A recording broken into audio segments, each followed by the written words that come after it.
With a serene smile, Grace makes a stunning declaration: let's get a divorce. Benjamin, holding a teacup, is completely taken aback by her words, while a maid looks on in distress. Unable to meet his gaze, Grace states that their marriage was purely for their families and that he doesn't love her. Looking up towards the sky, she softly agrees, addressing him as Your Grace. In a poignant memory, Benjamin kneels before her, desperately begging her not to leave him. The scene transitions to the exterior of a magnificent, sunlit mansion. Lying in bed, consumed by despair, she whispers her wish to die before letting out a sudden gasp. She sits up abruptly, rejecting the thought and declaring that the old, despairing version of herself is gone. Looking at her reflection, she takes in her new appearance. A round face with freckles and vibrant, carrot-colored hair. She focuses on her dark, murky, teal eyes, questioning what kind of exhausting life she has been reborn into. Determined, she stretches and decides to calmly reassess her new reality. She realizes she has been reincarnated into The Saint's Wish, a cliched romance novel she read before her death. The story's premise is laid out. Arya, a beautiful woman, discovers one day that she is a saint. After being recognized, Arya travels to the capital, where she meets and helps many people, including the male lead, Crown Prince Sylvester. The narrative explains that Sylvester's position as the Crown Prince was unstable and dangerous. He was hiding a curse to survive, but his fate began to change after meeting Saint Arya, who weakened its hold. She muses that, so far, the plot is just a typical romance fantasy. A glint in her eye signals a sudden recollection of a unique twist in the novel. She recalls the story's second male lead, Benjamin Felton, the Duke of the North. As the main lead had black hair, she remembers Benjamin was the kind, brown-haired alternative. She recalls the most shocking detail about Benjamin: he was already married. She questions the author's choice to create such a dramatic backstory for him, but quickly dismisses the thought as irrelevant now. She feels a sense of unease, realizing that by inhabiting this body, she is slowly losing herself and becoming Grace. Two maids excitedly approach, offering her favorite food, tea, and a newly arrived limited edition tea set. She gently refuses their offers, feeling a pang of guilt for how worried her supposed depression has made them. The two maids look on, with expressions of deep concern for their madam. She reflects on her strange new life, wondering what happened to the original owner of a body so doted upon. Deciding she needs a change of scenery, she suggests going for a walk. The maids are overjoyed by her request and eagerly volunteer to prepare her favorite outfit immediately. Amid their cheerful chatter about a bath and clothes, she stares blankly at her own unfamiliar reflection in a grand mirror. A beautiful framed portrait shows her looking somber, surrounded by butterflies and flowers. A maid offers to remove the mirror, but Grace quietly tells her it's fine. She internally disagrees with the novel's description of Grace as fat and ugly, finding her rather pleasant-looking. She concludes that the original Grace must have suffered from a severe and deep-seated self-loathing. As the maids offer to help with her bath, she politely waves them away, preferring privacy. She finds being bathed by others awkward, but is relieved to remember that the original Grace felt the same way. Submerging herself in the water, she surmises Grace disliked showing her body to others. The warmth of the bath soothes her, and she begins to feel a little better. The maids beam, telling her she looks amazing and that her first walk in a while must be perfect. She finds all the clothes they picked rather similar, but decides to trust their careful judgment. Dressed in an elegant dark gown, she stands ready, her hands clasped before her. She recalls that the original Grace was a recluse, and that she herself hasn't left the room since arriving.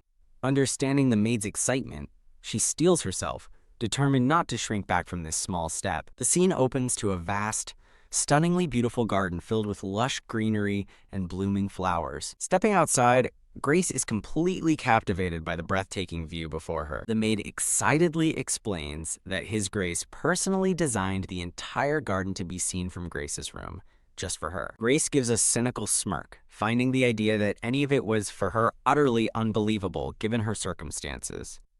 A close-up highlights the elegant pearl necklace adorning her neck. Benjamin suddenly appears in the garden, his green eyes locking with hers as he calls out her title. A memory of a young man's radiant, happy smile fills the scene. The orange-haired girl appears, timidly asking if her presence is unwelcome. The man turns to her, his expression softening as he admits he was worried. In a fond memory, the two are seen dancing closely together. A formal introduction appears, naming her Grace Felton. A decorative title card marks a transition in the story. Her history is explained. Grace Felton, née Linden, was chosen to suppress the power of the Felton ducal family. She reveals that she has been reincarnated into the body of this woman. She reflects that in the original story, the Linden family was too insignificant for Grace to have married into a ducal house. Despite this, Grace married Benjamin after meeting him only 3 times, then promptly withdrew from society. She recalls a moment where Benjamin looked at her with a hint of surprise. Another memory shows his genuinely warm and gentle smile. She bleakly concludes that they were never really a couple. Trying to soothe her own anxiety, she reasons that Grace merely had a poor marriage and didn't enjoy socializing. She reveals the true source of her fear. In the story, Grace dies from an unknown illness or is murdered by her husband. Gripped by terror, she wonders if her own death is now inevitable. The scene shifts in a flurry of bright, sparkling light. A hand suddenly grips her shoulder in a startling flashback.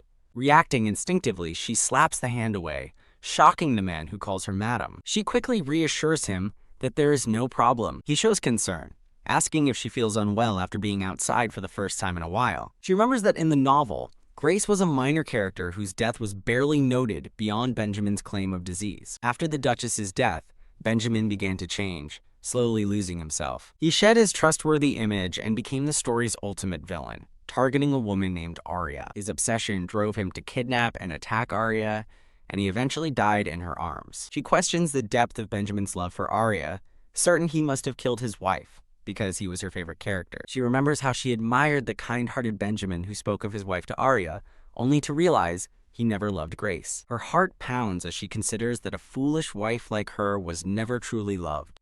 She wonders if her racing heart is a remnant of the original Grace's feelings for Benjamin. She collapses onto his sofa, utterly exhausted from the emotional ordeal. Lying down, she regrets not being able to ask for a walk alone because he insisted on following her. A cute animation illustrates him following her closely, which she hadn't anticipated. She decides not to send him away, unwilling to risk hurting his feelings. Determined, she decides to probe Grace's hazy memories for clues about Benjamin's guilt. A crucial detail emerges. Benjamin lived in the main estate, while Grace was confined to the annex. This meant they rarely interacted, making her wonder what she really died from, an uncertainty more frightening than murder. A maid notices her shivering and offers to start a fire, but Grace politely refuses. As she watches the maid, she begins to think that perhaps Benjamin isn't as cruel as she'd imagined. Growl. Her stomach lets out an enormous roar, breaking the silence and embarrassing her in front of the maid. The maid smiles brightly, asking if she should prepare a meal for her in the dining room. Surprised by the offer, Grace asks if she can eat in her room, and the maid happily agrees. Grace points to a spot, and the maid promises to prepare everything immediately. Once alone, she sits in silence, lost in thought. A jarring memory of a hospital monitor flashes through her mind, making her wonder if her past self truly died. A sudden sound startles her, and she questions if she misheard something. She becomes certain she heard a grotesque, mocking laughter echoing in her ears. As she turns toward a sound, the maid arrives at the doorway with her meal. The maid presents a bowl of soup, explaining it's easy on the stomach, and asks where to set it down. Grace gives a faint, appreciative smile and thanks her. Taking a bite, she's surprised by how delicious it is, but her attention is quickly drawn to something else. Watching from the window, Grace sees a carriage from the main estate departing. Benjamin looks ahead with a tense and determined expression as he leaves. Grace turns to Sally and asks where his Grace is headed, but the maid hesitates. Pressing for an answer, Grace points out that Sally clearly knows but won't tell her. Leaning forward assertively, Grace demands to know where her husband is going. Sally reveals that His Excellency is going to serve at the Rondel Canal, which Grace thoughtfully repeats. With a flash of insight, Grace asks if St. Arya happens to be at the canal. Sally confirms the temple is holding a grand purification ceremony there, leading Grace to conclude the saint is definitely present. Staring at her reflection, she sees an ethereal image of Arya and thinks about her own face. She laments that on her, unlike Arya, fancy clothes and pearls must look out of place. A fleeting thought insists the pearls are a perfect match, but Sally's voice snaps Grace back to reality. Sally expresses her concern, asking Grace if she is all right because she looks unwell. Grace forces a bright smile, brushing off the worry by claiming she was just lost in thought. A radiant image of Arya appears as Grace recalls the novel praising the saint's beauty. The author's words describe Arya's perfection: snow-white hair, golden eyes, and flawless skin, the opposite of Grace. Grace pictures Benjamin's fated attraction to Arya, accepting it as an unavoidable truth of this world. Her train of thought is broken by a single resolute word: exercise, leaving Sally utterly confused. Grace acknowledges that losing weight won't guarantee beauty, but she feels there's more to it. She reflects on gaining a body that can move freely and resolves to truly experience life in it. A chibi version of her pants with exhaustion, remembering the toll her simple walk took. She realizes her stamina is extremely low, admitting she can't even run properly. A small sense of relief washes over her as she realizes this body can at least walk, unlike her last one. Clenching her fist with newfound resolve, she declares she will improve her stamina and lose weight. She reaffirms her primary objective. She is doing all of this so she can divorce Benjamin. She pictures Benjamin and Arya together, wanting to break free before their relationship progresses any further. Determined, she vows to get a divorce quickly and begin a new life for herself. She reasons that by divorcing him, he won't see her as an obstacle to be eliminated. Concluding it's a matter of survival, she decides to try everything, from divorce to exercise. She admits her own incompetence, but refuses to remain stagnant and helpless any longer. She stands with quiet, solemn determination, her resolve now firm. Sally, noticing her intense expression, worriedly asks if she's okay. With a newfound clarity, Grace announces she will now manage her diet and exercise. She approaches a mirror, pondering that the basics of dieting are balanced meals and a consistent lifestyle. Feeling her body is unprepared, she worries it's too unhealthy to begin exercising just yet. She realizes a practical problem.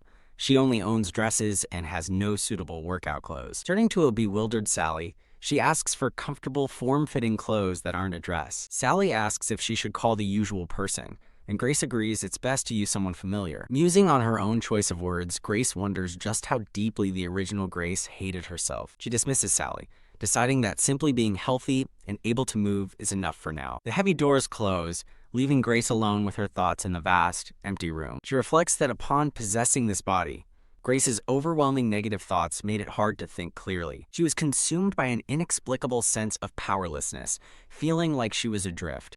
After spending several days bedridden, she finally managed to adapt to the lingering depression. Lying in bed, she realized she was not in a modern Korean hospital.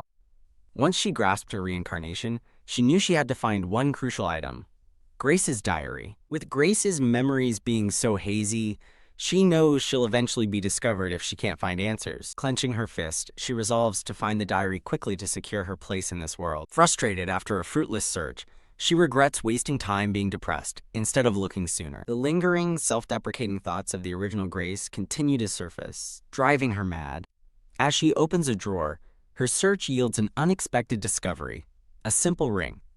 She examines the ring, noting dismissively that its stone is just tacky glass. Holding the unfamiliar ring, a strange, unsettling feeling washes over her. Feeling deeply uncomfortable, she realizes her memories of being Grace stop at this point. A knock at the door is followed by a call for Sally, leaving Grace to wonder who that is. Remembering the friendly blonde maid, Grace gives permission for her to enter. Sally enters with a bright smile, politely announcing her arrival. Sally presents today's health supplements, which Grace had forgotten about in her recent haze, and thanks her. Sally mentions the master is worried about her skipping the supplements, making Grace question Benjamin's concern. A sudden, chilling suspicion forms in Grace's mind about the supplements' true nature. She asks what kind of supplements they are, but Sally only knows they were prescribed for her health. Clutching her hands, Grace looks deeply distressed by the vague explanation. She imagines herself dead, realizing she cannot trust them and that they might be trying to kill her. Masking her fear with a smile, she asks Sally to tell Benjamin she's sorry for causing concern. Sally cheerfully accepts the message and takes her leave. Once the door closes, Grace is left alone with her thoughts. Turning away from the door, she immediately disposes of the suspicious pills in a nearby container. She watches the pills fall, her expression grim and resolute, staring at her hand. She wonders if they have been trying to kill her all along. The flames in the ornate fireplace crackle softly. Sitting by the fire, she dismisses the thought, deciding it doesn't matter when the attempts began. Standing up, she decides dieting is more urgent and resolves to head to the kitchen. Walking through a grand hall, she resolves to request lighter meals and smaller portions to avoid overeating. While eating a salad, she feels full but unsatisfied, sensing that something is still missing. Grace looks tired and unfulfilled, while Sally watches over her with a gentle smile. Sally cheerfully remarks that the madam's complexion has been looking great lately. Grace blushes slightly, acknowledging to herself that others have been saying she's prettier. In a cute aside, Sally admits she's only heard this from others. Grace wryly notes her lack of connections before turning her attention back to Sally. She asks about the tailor's visit, and Sally confirms they will arrive before lunch. A tempting thought of cookies is quickly dismissed as she remembers they're full of carbs. She resolves not to let the tailor feel poorly treated, despite her own dietary concerns. She questions why malicious rumors about her are circulating and wonders if she's truly that lazy or unattractive. Seated at the table, Grace listens as Sally gives a confirmation. A chibi version of her decides to have a glass of water before meeting the tailor. A tailor arrives, greeting the Duchess and presenting a catalog of new clothes she requested. Pondering the latest trends, Grace feels a bit lost about what's currently in fashion. She points her finger toward a dress design that catches her eye. The tailor sighs, bluntly suggesting that the chosen dress does not suit her. Confused, Grace asks why, and he explains another countess already had it made, which would invite ridicule. He recommends a different design, callously remarking that a flaw like copying is serious for an ill-fated noblewoman and raging Sally. Grace calmly tells Sally it's fine, as she now understands the situation perfectly. With a defiant glare, she realizes the tailor is deliberately trying to provoke her. Overcoming a nagging voice of self-doubt, she resolves to deal with the insolent tailor. Tapping the catalog decisively, she declares the design tacky. The tailor, taken aback, asks her to repeat what she said. With Sally smirking behind her, Grace looks him in the eye and states firmly that all his designs are tacky. The evening sky darkens as the scene transitions. The title card for the story appears against the darkening sky. The tailor condescendingly claims Grace is unfamiliar with fashion, prompting her to demand he explain what she supposedly doesn't know. He explains her seclusion in the annex has left her out of touch with trends, so Grace turns to Sally for help, who agrees. Feigning distress, Grace complains she's lost her touch and scolds the tailor for suggesting an expensive dress instead of comfortable clothes. The narration reveals this is all a part of Grace's plan to start rumors through the annex staff. Knowing the gossipy annex employees will have heard about the tailor's visit, Sally is seen whispering with another maid. The plan hinges on what other employees will ask Sally and what her carefully prepared response will be. In a flashback, Grace instructs Sally on what to say, but her sudden, intense shout of, "Right now!" leaves Sally startled. Sally stands in stunned silence, terrified by Grace's unexpected outburst. Grace reflects that while her plan puts Sally in an awkward spot, she's trying to handle it like Arya from the novel would. Deciding she needs new clothes immediately, Grace tells a delighted Sally to call a different tailor, and Sally happily agrees. The first tailor looks completely flabbergasted by his sudden dismissal.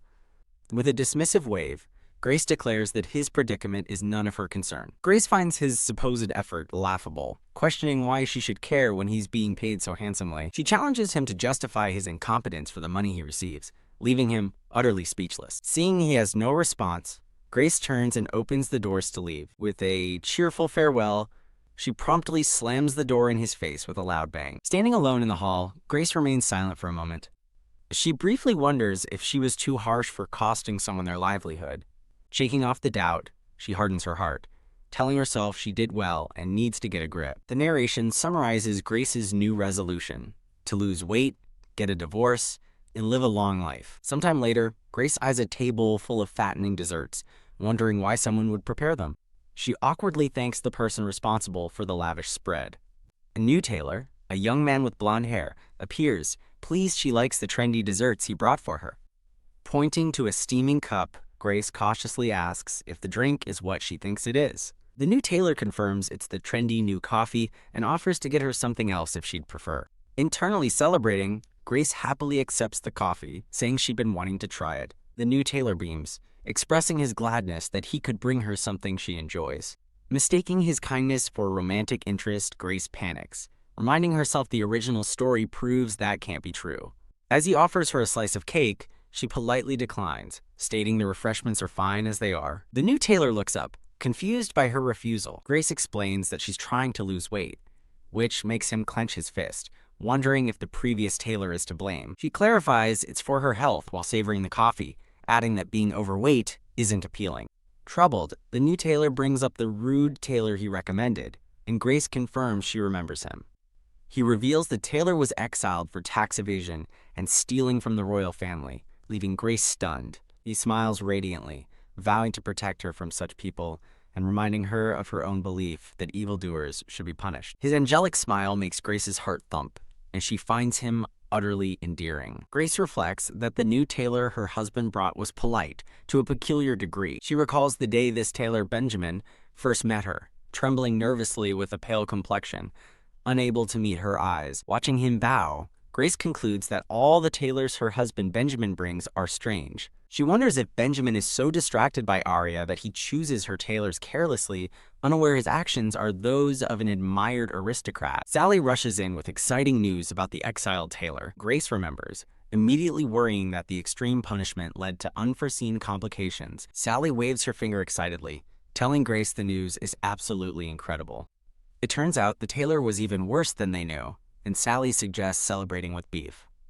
Completely bewildered, Grace asks what exactly they are celebrating. Sally pauses, tilting her head thoughtfully. Feigning innocence, Sally apologizes, asking if Grace dislikes such topics and hoping she didn't make her uncomfortable. Grace feels irritated, wondering if Sally sees her as a naive, sheltered noble, an idea she finds unpleasant. Annoyed, she decides to go for a walk and asks a compliant Sally to help her get dressed. Wearing her new comfortable clothes, Grace takes a step and notices her body already feels lighter. Grace contentedly agrees she likes the new clothes and convinces herself that everything is fine. Benjamin suddenly appears, remarking on their coincidental meeting, which makes Grace question how strange it is to see him on every walk.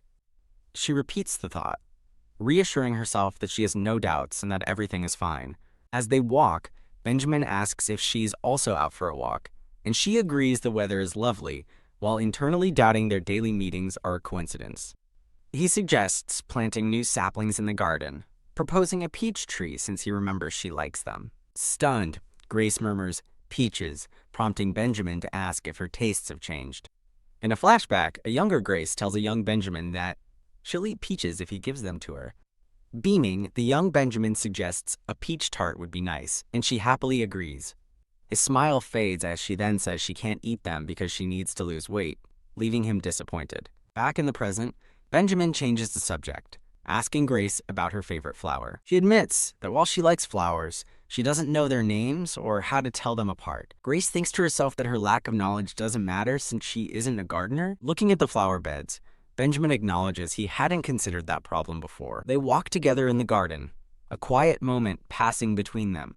From a distance, Sally watches them, looking somewhat anxious. Sally wonders about the distance between them, growing increasingly agitated before telling herself to calm down. Later, while seated, Grace points to her waist with a look of pleasant surprise. Sally excitedly confirms Grace's dress is looser than before, congratulating her on losing weight. Grace smiles, reflecting that simply adjusting her diet has already shown results.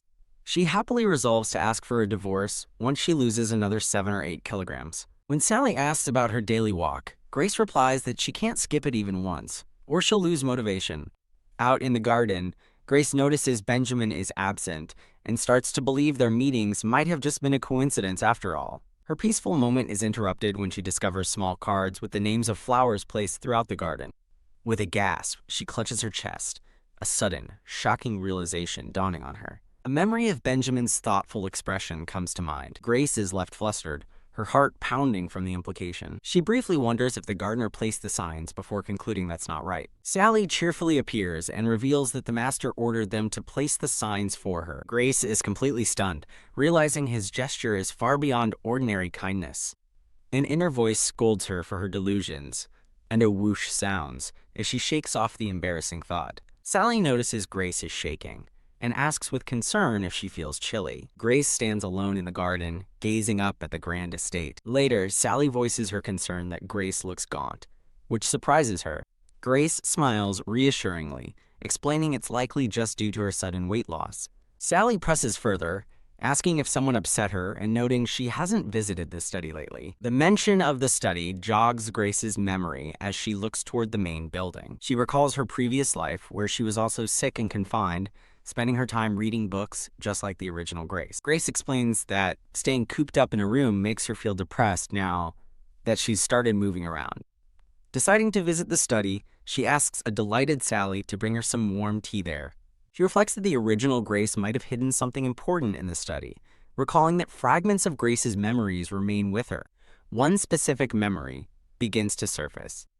She remembers the original Grace's excitement at seeing Benjamin on their wedding day. Dismissing the memory as useless, she approaches the study door. Shaking off the thought, she opens the doors, ready to focus on the, quote, small study. She's shocked to discover the room is a vast, magnificent library, nothing like the small study she remembered. Drawn by the light, she moves toward a large, ornate window. She looks out at the scenery, noting with disappointment that she can see the main building. Sally arrives with her tea, apologizing for the wait. Grace thanks her and gestures for her to set it down with a soft thud. A small, delicate white flower floats in the center of her steaming cup of tea. Sally explains the drink is a trendy new flower tea, offering to bring some equally fashionable flower-infused desserts. With a dismissive smile, Grace declines the offer, stating that desserts cause weight gain. Her focus sharpens as she realizes she must find the original Grace's diary immediately. She concentrates, recalling that her body remembers 3 specific places within the vast study. Her instincts guide her first to the ornate window, then to the sofa beside it. The third and final location her memory points to is a wooden desk. With a soft rumble, she opens the first drawer but finds nothing inside. She frantically searches through letters and papers on the desk, growing frustrated when the diary is nowhere to be found. Struck by a sudden thought, she glances around the room, wondering if there's a hidden mechanism. She finally finds the book, clearly a diary, and questions why it was concealed so carefully. Reading through the pages, she notes that it's more of a scattered notebook than a consistent diary. A painful memory surfaces from the diary. The original Grace had desperately wanted a child. The entry recalls the day she finally gathered the courage to discuss having a child with Benjamin. She was crushed by the unpleasant look in his eyes, forcing her to apologize and promise never to mention it again. She looks around the magnificent library, struck by the cruel irony that he decorated it to her taste, but denied her deepest desire. A single tear escapes as she whispers her true feelings. She doesn't like it. Her hand clenches tightly at her side, a silent testament to her inner conflict. Thud. The diary falls closed as the weight of the original Grace's memories of Benjamin overwhelms her. A dark realization settles in her mind. There is no love in this marriage. She admits to herself that, like a typical reincarnation trope, she once hoped her husband might grow to love her. Weeping alone, she acknowledges that this hope was just a delusion, fueled by the original Grace's lingering feelings. She is caught in a confusing storm of her own logic and the body's residual emotions for Benjamin. The cold truth leaves her in despair. Benjamin did not love her. In the darkness of her thoughts, a single fragile idea begins to sprout. Lying face down on her bed, Grace murmurs to a worried Sally, proposing they do that. Trying to lift her spirits, Sally excitedly announces an upcoming village festival. Sally continues, describing a masquerade with beautiful sights and delicious food, promising that knights will ensure her safety. Grace remains unresponsive, her back turned as she lies silently in bed. While Sally watches with hopeful eyes, Grace internally questions the kindness she's receiving from both her and Benjamin.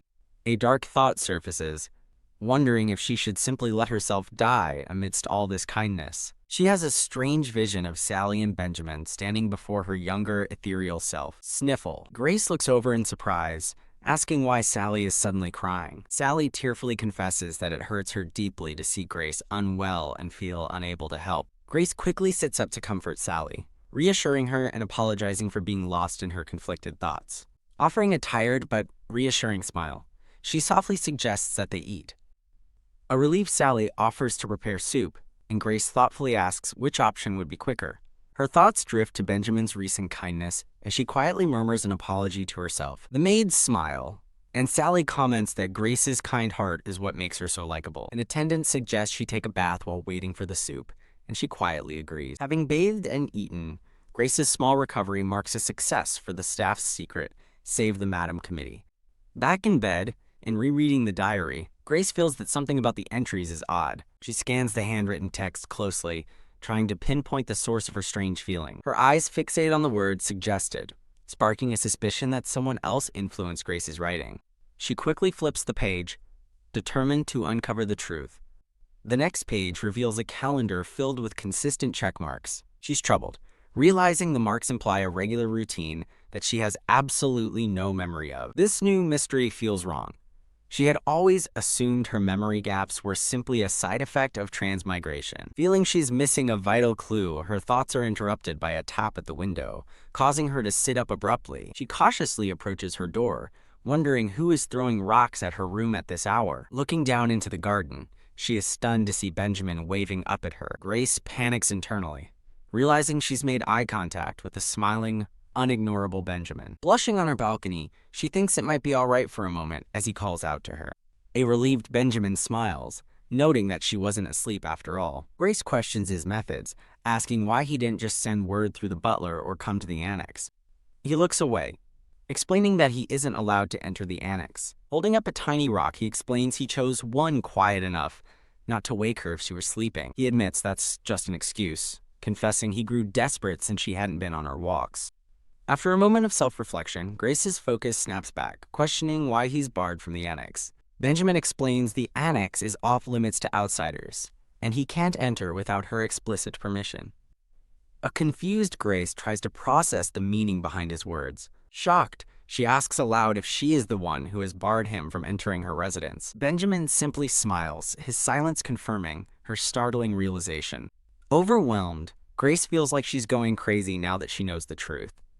Changing the subject, she nervously asks why he came to see her so late at night. Blushing, Benjamin admits he was so overjoyed to see his wife that he almost forgot his reason. Startled, her eyes widen in shock at his unexpected words. Composing himself, he announces that a festival will be held soon. He nervously asks if she would be willing to go to the festival with him. A vision of an ornate mask introduces the mask festival, a place to hide one's identity. Surprised, Grace wonders if he is talking about the pivotal mask festival from the original novel. Her mind races in a swirl of purple doubt, questioning if he is actually asking her to go. As Grace blushes in stunned silence, Benjamin looks on with a puzzled expression. She suddenly yells, "No," while pointing toward the garden, creating a momentary diversion about a doctor. Leaning out the window with a blush and a determined look, Grace eagerly accepts his invitation. Thud! As her window shuts, Benjamin is left looking up from the garden, momentarily stunned. He stands alone for a moment, dazed and thoughtful in the moonlight. An attendant approaches from behind, formally addressing him as Your Majesty. He notes that Benjamin looks happy, prompting a pleased, self-satisfied smile from him. A cute, flustered version of Benjamin captures his lingering, happy shock. Benjamin declares to his attendant that he must set aside a full 24 hours for his wife. The attendant points out that the festival doesn't last that long, and questions what he'll do if she calls. The assistant, Avel, doubts she will call but wisely decides to keep that thought to himself. Lying in bed, Grace sighs, finding it hard to believe she is actually going to the festival. She stares thoughtfully, her perspective turned upside down by the recent events. She recalls one of her delusions from the novel, where a masked Benjamin charmed a woman named Arya. The memory continues, showing how Benjamin used Arya to help choose Grace's gift while having an affair. Clenching her fist, she wonders if this time things could actually be different from the original story. She contemplates the ramifications of attending the festival with her husband. She realizes their public appearance will spark rumors among the nobles that will reach the royal family. The ultimate conclusion dawns on her. The intended rumor is that their arranged marriage is a success. She chides herself for almost falling into the trap of believing Benjamin was starting to like her. Clutching her blanket, she resigns herself to the fact that her husband is madly in love, just not with her. She closes her eyes, deciding to sleep, reminding herself he'll be her ex-husband soon enough. The next morning, Grace stretches and feels refreshed, resolving to begin exercising again. She greets a busy-looking Sally and asks her what is happening. Sally beams, excitedly explaining that everyone is busy preparing for the mask festival. Grace remarks that she is surprised the news of her attendance spread so quickly overnight. Sally presents a dark cloak, asking Grace for her opinion on it for the festival. Grace thoughtfully touches her chin, commenting that the cloak looks thick and might be too hot. Sally enthusiastically explains the cloak is made from a magical beast's fur that absorbs heat. Grace smiles, remarking that the new development is quite convenient. Her expression shifts as she realizes she's seen this situation before in the original novel. Ah! A sudden memory strikes as she reaches for a dark garment.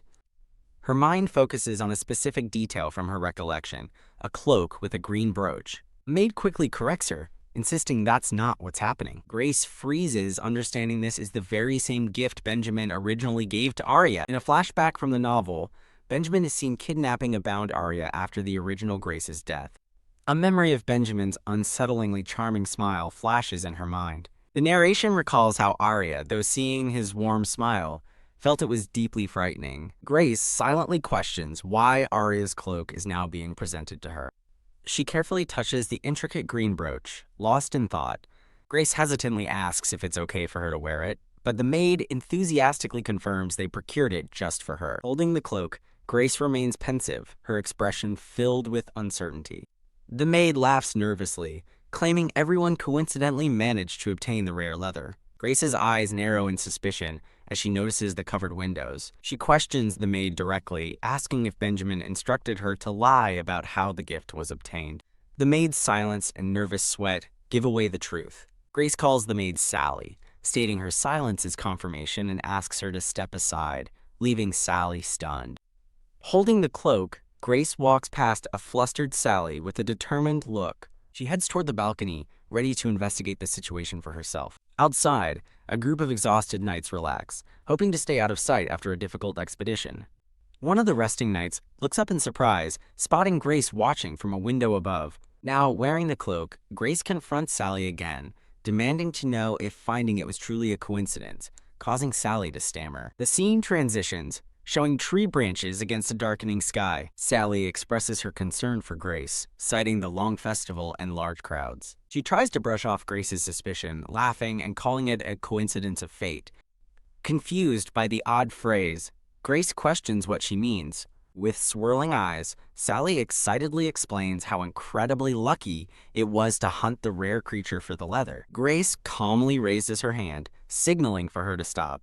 Overwhelmed by the rambling explanation, Grace tells Sally that's enough, and privately wonders how to proceed. She debates whether the cloak is a genuine gift or a hand-me-down from Arya, but ultimately decides to just wear it. Sally beams, exclaiming that it's a wonderful idea. Grace then asks for suggestions on how to thank the knights who worked to prepare the cloak for her. Sally proposes that the best gift would be seeing Grace wear the cloak on a date with Benjamin. Flustered, Grace asks if she means right now, and Sally eagerly confirms that Benjamin is already waiting. The maid gently pushes a hesitant Grace out of the room. Sally cheerfully presents the dressing room, inviting Grace to pick any outfit she desires. After trying on a dress, Grace notes it's a bit loose but decides to wear it for today and have it adjusted later. As Grace departs in her new cloak and dress, Sally wishes her a safe trip. The scene transitions to a bright, sunny day over the grand estate. Wearing a mask with her new cloak, Grace arrives at a garden balcony. A masked Benjamin stands waiting for her, saying he's been expecting her. As they meet and hold hands, he assures her she isn't late, as he simply arrived early. Benjamin smiles warmly behind his mask, looking pleased to see her. Grace touches the brooch on her cloak, admitting to herself that she doesn't feel any excitement. She remembers that in the original story, this festival was the setting for a romantic date between Benjamin and Arya. Knowing the cloak was originally intended for Arya drains the moment of any joy. Instead of feeling happy, she finds the entire situation makes her feel miserable.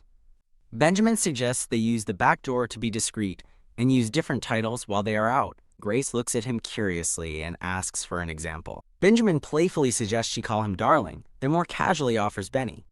Grace finds the suggestion of Darling a bit too forward for her liking. Agreeing to Benny, Grace suggests in return that he can simply call her my lady. Benjamin beams, clearly delighted by her playful formality. She inwardly remarks on what a strange person he is. He explains that he's an indoor person who has never really enjoyed festivals. He quickly clarifies that his personal preference is by no means an insult to her hometown. Internally annoyed by his over-explaining, Grace changes the subject to the temple hosting the festival. Benjamin explains the tradition of wearing masks comes from a legend about a mischievous demon. He continues, saying the demon is known to steal the face of someone it finds attractive. Grace recognizes the story, recalling it from a fairy tale her father used to read to her and her sister. He comments that she must have a good relationship with her sister, but she seems uncertain. Lost in thought, she tries to recall memories of her sister but finds she cannot. She realizes it's because she only has Grace's memories, not her own, from her past life. Benjamin gently takes her hand, calling her Your Excellency, and pulling her from her thoughts. Their gloved hands interlace as they walk through the crowded street. He holds her hand firmly as they continue their stroll together. Benjamin formally states that it would be proper for him to escort her from here. A flustered Benjamin adds that holding hands is better than simply crossing arms. Noticing she's been limiting her meals, he suggests she enjoy some delicious food for today. Grace hesitates, saying she will think about his offer for a moment. The thought of all the delicious festival food proves to be an overwhelming temptation. She internally despairs, wondering how she can possibly resist all the treats. Giving in to her craving, she decides she'll have just a little. Pleased with her decision, Benjamin offers to go buy them some food while she waits. He warns her about strangers, and she tells him to hurry back as he departs. Grace is left alone to wait amidst the bustling festival crowd. She watches him go, musing that he is the most dangerous person she needs to be wary of. She turns away, questioning her own uneasy thoughts about him. Approaching a small group sitting on the ground, she wonders if they are street vendors. She takes a step closer to the children, her curiosity piqued. Grace kindly leans down and asks a small boy what they are selling. The child nervously answers that it's soap and asks if she is going to buy any. She observes the three children, who all appear weary and impoverished. Intrigued by their unusual wares, Grace looks at them with a thoughtful expression. The scene briefly focuses on foliage as she considers the situation. Standing before the children, Grace contemplates what to do. She notes the soap is completely ordinary and debates whether she should buy it. She questions her own motives, wondering if she would only be buying it out of pity. Changing tactics, Grace asks the children where their guardian is. A child points out their teacher, leading Grace to suspect they are orphans. Her expression hardens as she begins to worry the children are being exploited. Just then, a young woman carrying boxes approaches, asking if Grace is a customer. A promotional page for this series is shown. Grace asks the woman if she is the orphanage's manager, but she denies it. She explains she's just an ordinary teacher as two of the children hide shyly behind her. As the teacher smiles, Grace internally voices her suspicion that someone is embezzling donations. She deduces that the orphanage's director is the only one in a position to do so, and the thought bothers her. Grace considers her options: buy the soap, sponsor them as the Duchess, or find a way for them to become self-sufficient. Walking through the festival, Grace wonders if her urge to help others is a remnant of the original Grace's nature before a blonde woman asks for her name. She introduces herself simply as Grace, vaguely explaining that helping is just how she does things. The blonde woman smiles brightly and introduces herself as Cleta Dunn. Acknowledging her, Grace wears a sly smile behind her mask as she begins to propose an idea. Deciding to trust her instincts, Grace resolves to follow her heart and help Cleta. Leaning in close, Grace surprises a flustered Cleta by offering to help her sell all of her soap. Cleta's face breaks into a comically overjoyed and overwhelmed grin at the generous offer. In a cute interlude, Cleta introduces her masked husband, Benny, to Grace. Cleta explains she has all the materials to make soap, plus some candy for the children. Benny kindly offers a piece of candy to a grateful young girl. While Cleta worries about childcare, Grace focuses them on the task at hand, making the soap. Grace reveals she has brought high-quality herbs and trendy pressed flowers to elevate their product. As they work together, Cleta looks on in amazement at Grace's skill and preparation. Cleta remarks that Grace's skill is incredible for a mere hobby, as Grace stirs the mixture with expert speed. Their hard work results in numerous bags of beautiful, professionally packaged soap. Cleta marvels at the luxurious final product, estimating it could sell for 450 zen a bar. With a confident smile, Grace boldly declares they will sell it for 900 zen instead. At their sales stall, Cleta is visibly shocked and nervous about the high price Grace has set. Grace confidently promises Cleta that she will prove to her every last bar will sell out. Two masked men passing by are immediately intrigued by the fresh and fragrant scent wafting through the air. Nearby, two women notice beautiful soap bubbles and realize they are the source of the delightful aroma. Someone blows a stream of iridescent bubbles, which are praised for their beauty. Grace smiles, surrounded by enchanted children who are captivated by the floating bubbles. At their busy stall, Cleta demonstrates the soap's lather while Grace entertains the children. Watching the happy scene, Cleta notes how much the children are enjoying the bubbles. Cleta looks at the mysterious masked woman with awe, wondering who she could possibly be. When a customer asks what they are selling, Cleta cheerfully presents their soap. A customer praises the soap's beauty, and Cleta proudly explains the effort they put into making it. Grace decides to enhance their sales pitch by creating a hometown legend for the soap. Together, they tell customers that using the soap will make their wishes come true, with Cleta playing along enthusiastically. The romantic story works perfectly, convincing a couple to consider buying a bar. A large crowd gathers, buzzing with excitement over the pretty, wish-granting soap, and deciding to buy it. The scene transitions from the dusky evening to a starry night over the festival. As night falls, Grace walks alone through the quiet streets, carrying a now empty basket. Exhausted but satisfied, she reflects that she only helped with sales because Cleta looked so tired. She recalls the moment an overjoyed Cleta thanked her after selling out completely. Despite feeling proud of their success, a sudden and awful feeling washes over Grace. She clutches her chest, overwhelmed by a wave of queasiness and tightness. As Grace feels a sense of emptiness, a man's hand abruptly grabs her shoulder from behind. The man who bumped into her smirks cruelly, callously commenting on the noise she made falling. On the ground, Grace pulls her hood over her head, trying to hide her face in shame. Internally, Grace knows the drunken man bumped into her first, but old fears paralyze her, and she finds herself completely unable to speak up or defend herself. The man's insults trigger painful memories of others, calling her clumsy and comparing her fall to an earthquake. Surrounded by shadowy figures of her past tormentors, Grace is terrified by their cruel words. A voice from her memory commands her to stop eating as she weakly whispers for someone to help her. Overwhelmed by the traumatic flashback, Grace collapses to the ground, desperately calling for help one last time. A calm, steady hand appears as a new voice coolly remarks on the man's lack of manners. Thump. A masked man stands over the fallen bully, remarking that he had been in a good mood. His voice laced with ice, he tells the man not to make him feel disgusted in an instant. Shocked, Grace internally questions if she is really hearing Benjamin's voice. He approaches and gently places a gloved hand on her head. Looking down at her, he softly asks her to listen to him. Benjamin embraces a crying Grace, telling her they should go home and offering to carry her if needed. Crying into his chest, Grace confirms with relief that it is indeed Benjamin's voice. The scene transitions to a bright, sunny day at the estate. Having returned, Grace curls up by her bedroom door, reflecting on how absurdly sad she suddenly felt. In bed, she finds she can't stop thinking about the alley, wondering if it's because she now has friends. She reflects on her conflicting feelings of joy and her desire to both visit and avoid the orphanage. Overwhelmed by her emotions, Grace clutches her face in her hands. A concerned Sally peeks into the room, calling out to her. Grace decisively tells Sally to bring her the ledger, and she quickly agrees. Alone again, Grace sits on her bed with a tired but resolute expression.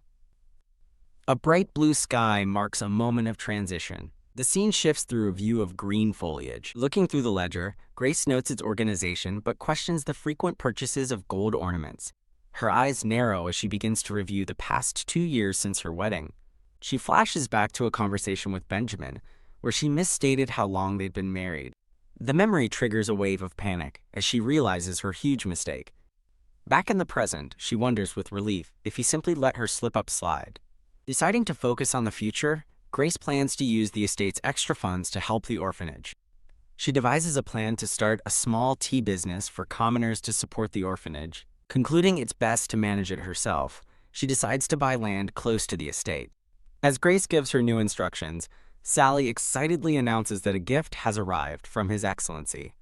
A flustered Grace looks up, surprised by the news of a gift. She flashes back to Benjamin at the festival, wondering if he was truly in a good mood that day. Recalling his angry expression, she feels an awkwardness settle over her. She admits to herself that she is scared. Grace stares blankly ahead as Sally waits patiently. After a moment of silence, a beaming Sally confirms the gift has arrived. Confused by the gesture, Grace simply asks, "Pretty?" Sally leads her down a magnificent sunlit hallway. Grace is presented with an array of beautiful small flowers in ornate pots. Smiling softly, she touches a daisy and agrees the gift is truly pretty. Sally presents another item, asking what should be done with it. She reveals a decorative tin box, noting that the contents look like cookies. An idea strikes Grace, and she asks Sally to take the cookies to a nearby orphanage.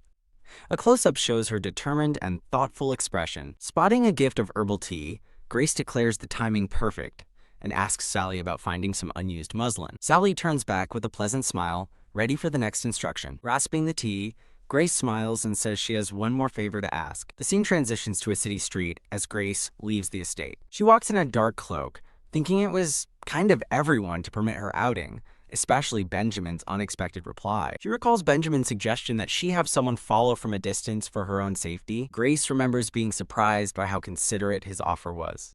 She recalls agreeing to his terms, clenching her fist with newfound resolve.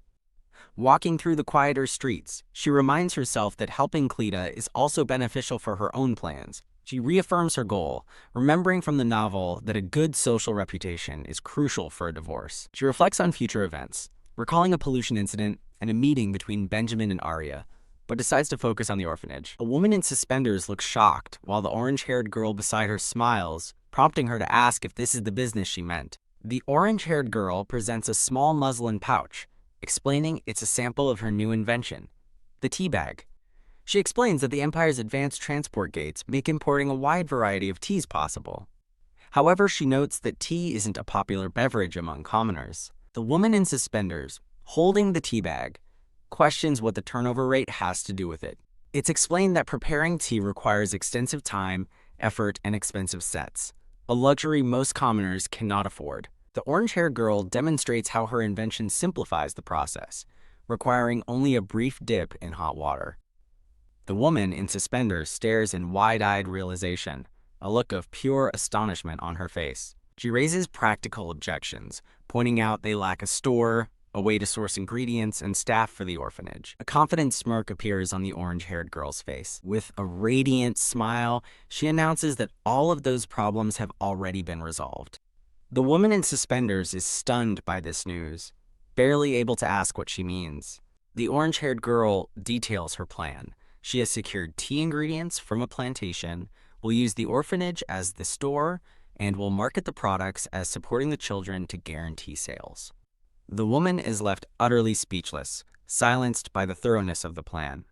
A determined hand rests firmly on the table. A woman with a headscarf appears as the orange-haired girl reveals the final piece of her plan, hiring the children's mothers.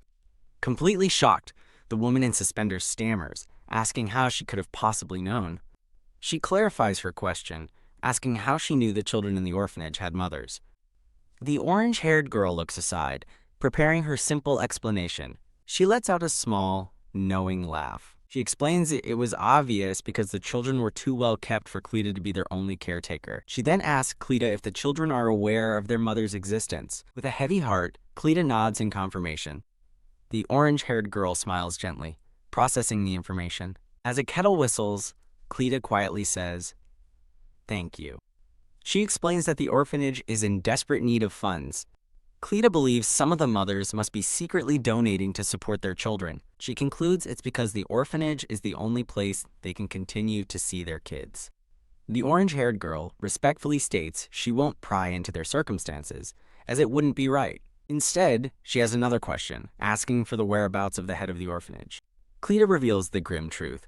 He gathered all the money and fled when he realized the orphanage wasn't profitable. The orange-haired girl thanks her for the information and confidently declares she will hire all the mothers. Seeing children watching ants, she proposes turning the building's empty spaces into work areas and housing for the mothers. Cleta is overjoyed, realizing the plan will save money and let the mothers live with their children. The orange-haired girl begins to explain where she'll get the ingredients.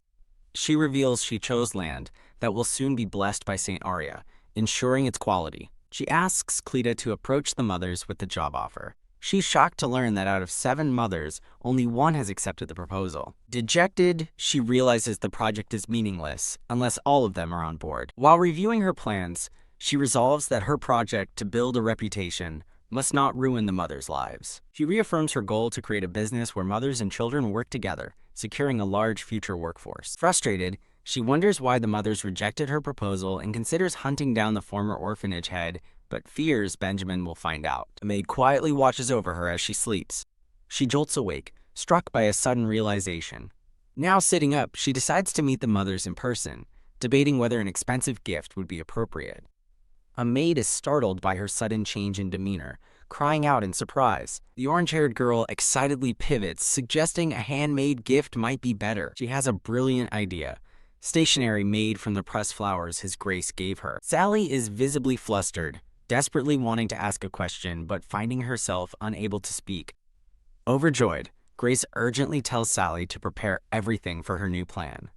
A concerned Sally asks if Grace is truly sure about her decision. The scene shifts to a grand building under a bright, clear sky. That night, Benjamin feels a sudden chill in his office, looking up in confusion. Night falls over the quiet estate, setting a new scene. A woman in simple clothes endures a grueling life, working tirelessly from dawn till dusk. She clutches her bag, reminding herself she can't quit the hard-won job. She reflects on her upcoming work anniversary, hoping to finally buy her child a gift. Her thoughts are interrupted when she discovers a beautifully decorated, sealed envelope. Suspicious, she scoffs at the letter, assuming it's a noble's frivolous invitation to a hobby group. Deciding to throw it away, she hesitates when a pleasant scent wafts from the letter, prompting her to read it. The letter, from Grace, is a friendly greeting to a lady Catherine about a child named Ash's recent success. Catherine reads on, surprised that the letter contains no mention of business at all. A single tear traces a path down her cheek as she reads the heartfelt words. She thinks to herself that simple, kind words like these are not enough. Overwhelmed, Catherine cries with a look of profound gratitude, clutching the letter to her chest. Finding the sender incredibly strange, she approaches the door with lingering uncertainty. As time passes, more kind and gentle letters continue to arrive. Each day, another letter appears in the mailbox, a constant, gentle presence. A determined Grace clenches her fist, declaring her plan is only just beginning. Reading a letter, Grace notes that Cleta seems happy, which sparks a deep longing within her. She thinks of the children, realizing how much she wants to visit the orphanage again. The scene transitions to a bustling city street, viewed from above. Walking with a smile, Grace reflects that working gives her a sense of worth and happiness. Her pleasant thoughts are cut short as she unexpectedly runs into a woman with striking white hair. In a memory, a blonde man addresses the woman as Your Grace, while she smiles lovingly at him. A radiant vision reveals the woman's name, Aria Miller. Back in the present, Grace stands before a neatly made bed and declares her task is done. She smiles, reflecting on the kindness she has received from the women at this place. A young attendant informs Grace that the mothers are waiting, and Grace agrees to meet them. Grace tells a skeptical Cleta they're visiting a textile workshop to negotiate a business deal. Grace reassures Cleta, explaining her plan is for the future and they will target a smaller workshop. Grace explains her strategy to partner with smaller workshops overlooked by major dress shops. A flurry of paper patterns visualizes their future design and production efforts. Grace reveals her marketing plan to a shocked attendant, distributing the first tea bags for free to local restaurants. She explains that since the product is new, they must first build awareness through advertisement. Grace smiles confidently, certain that her marketing strategy will succeed with at least one restaurant. The narration reveals a key problem. The capital's water tastes strange due to contamination from the West. This contamination issue, she recalls, was a plot point from later in the original novel. Deciding to use her future knowledge, Grace turns her attention to a newly arrived supply carriage. The attendant and the other women stare in shock, overwhelmed by the size of the carriage. Grace briefs the women, explaining their workload will increase significantly once 5 restaurants adopt their tea. She then announces her next stop is to visit a workshop. A woman named Mother Lily steps forward, asking if she can accompany Grace. At the first textile workshop, a shopkeeper displays a piece of fine fabric for Grace and Mother Lily. At the second location, Grace inspects another cloth as Mother Lily looks on thoughtfully. Tap. As they leave, an older woman with Grace finds the quick negotiations surprisingly anticlimactic. She elaborates, admitting she expected resistance to a business run entirely by women. Grace smiles, suggesting their smooth success is simply a testament to the quality of their business plan. The woman questions Grace's choice, asking why she selected the shabbiest workshop over a nicer one. Grace considers the woman's question, thinking to herself. She reflects that admitting her cloak's value would be awkward. Grace explains internally that her cloak is made of magical beast leather, a material only a true professional, like the last workshop owner would recognize. Finding it hard to explain her true methods, she simply offers a pleasant smile. Mother Lily confirms Grace's assessment with a simple, "Ah, yes." Winking confidently, Grace praises the last workshop's ability to produce such fine, thin fabric. Walking with Mother Lily, Grace feels a deep satisfaction as her plans begin to succeed. Her peaceful walk is interrupted as she spots a man talking with the woman with white hair. Grace's thoughts identify the woman immediately, Aria Miller. Looking at Aria's elegant profile, Grace is struck by how beautiful she is. She pulls her hood tighter, feeling insecure and painfully aware of how different she is from Aria. The blonde man from the vision smiles charmingly. A close-up on a green eye reveals a tear welling with emotion. The man with ashy hair notices Grace staring and calls out, prompting her to quickly tell Lily they should leave. Confused by her sudden departure, the man asks where she's going.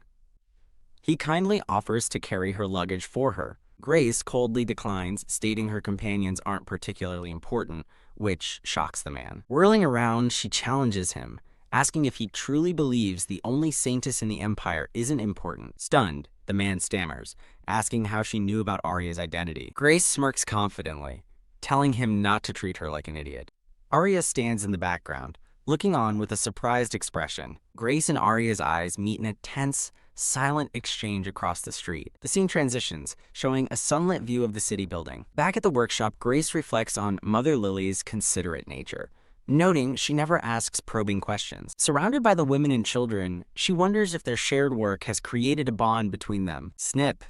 As she cuts fabric, Grace laments how her emotions spiral out of control whenever Benjamin is involved. The group continues their work together in the sunlit room. Grace hardens her expression, realizing she must get a divorce before she learns of Benjamin's feelings for Arya. Sunset falls over the grand estate, signaling a change in mood. Flop. Grace collapses onto her bed, overwhelmed with exhaustion, a headache, and a churning stomach. Clutching her head, she debates whether to admit how much the diary has changed her. She finally accepts her new reality, acknowledging that she has become Grace Felton. A letter with a floral design is held in her hand. Reading the letter, Grace smiles, relieved to hear that Cleta is doing well. In a flashback, Grace explains to a shocked Cleta that she'll still collect her share of the profits. Grace reaffirms her trust in Cleta's determined and capable nature. Sighing, her thoughts return to the one thing on her mind: the divorce. Grace asks Sally about Benjamin's availability, and Sally reports that he should be resting. Hearing he's not busy, Grace requests a moment to speak with him, much to Sally's delight.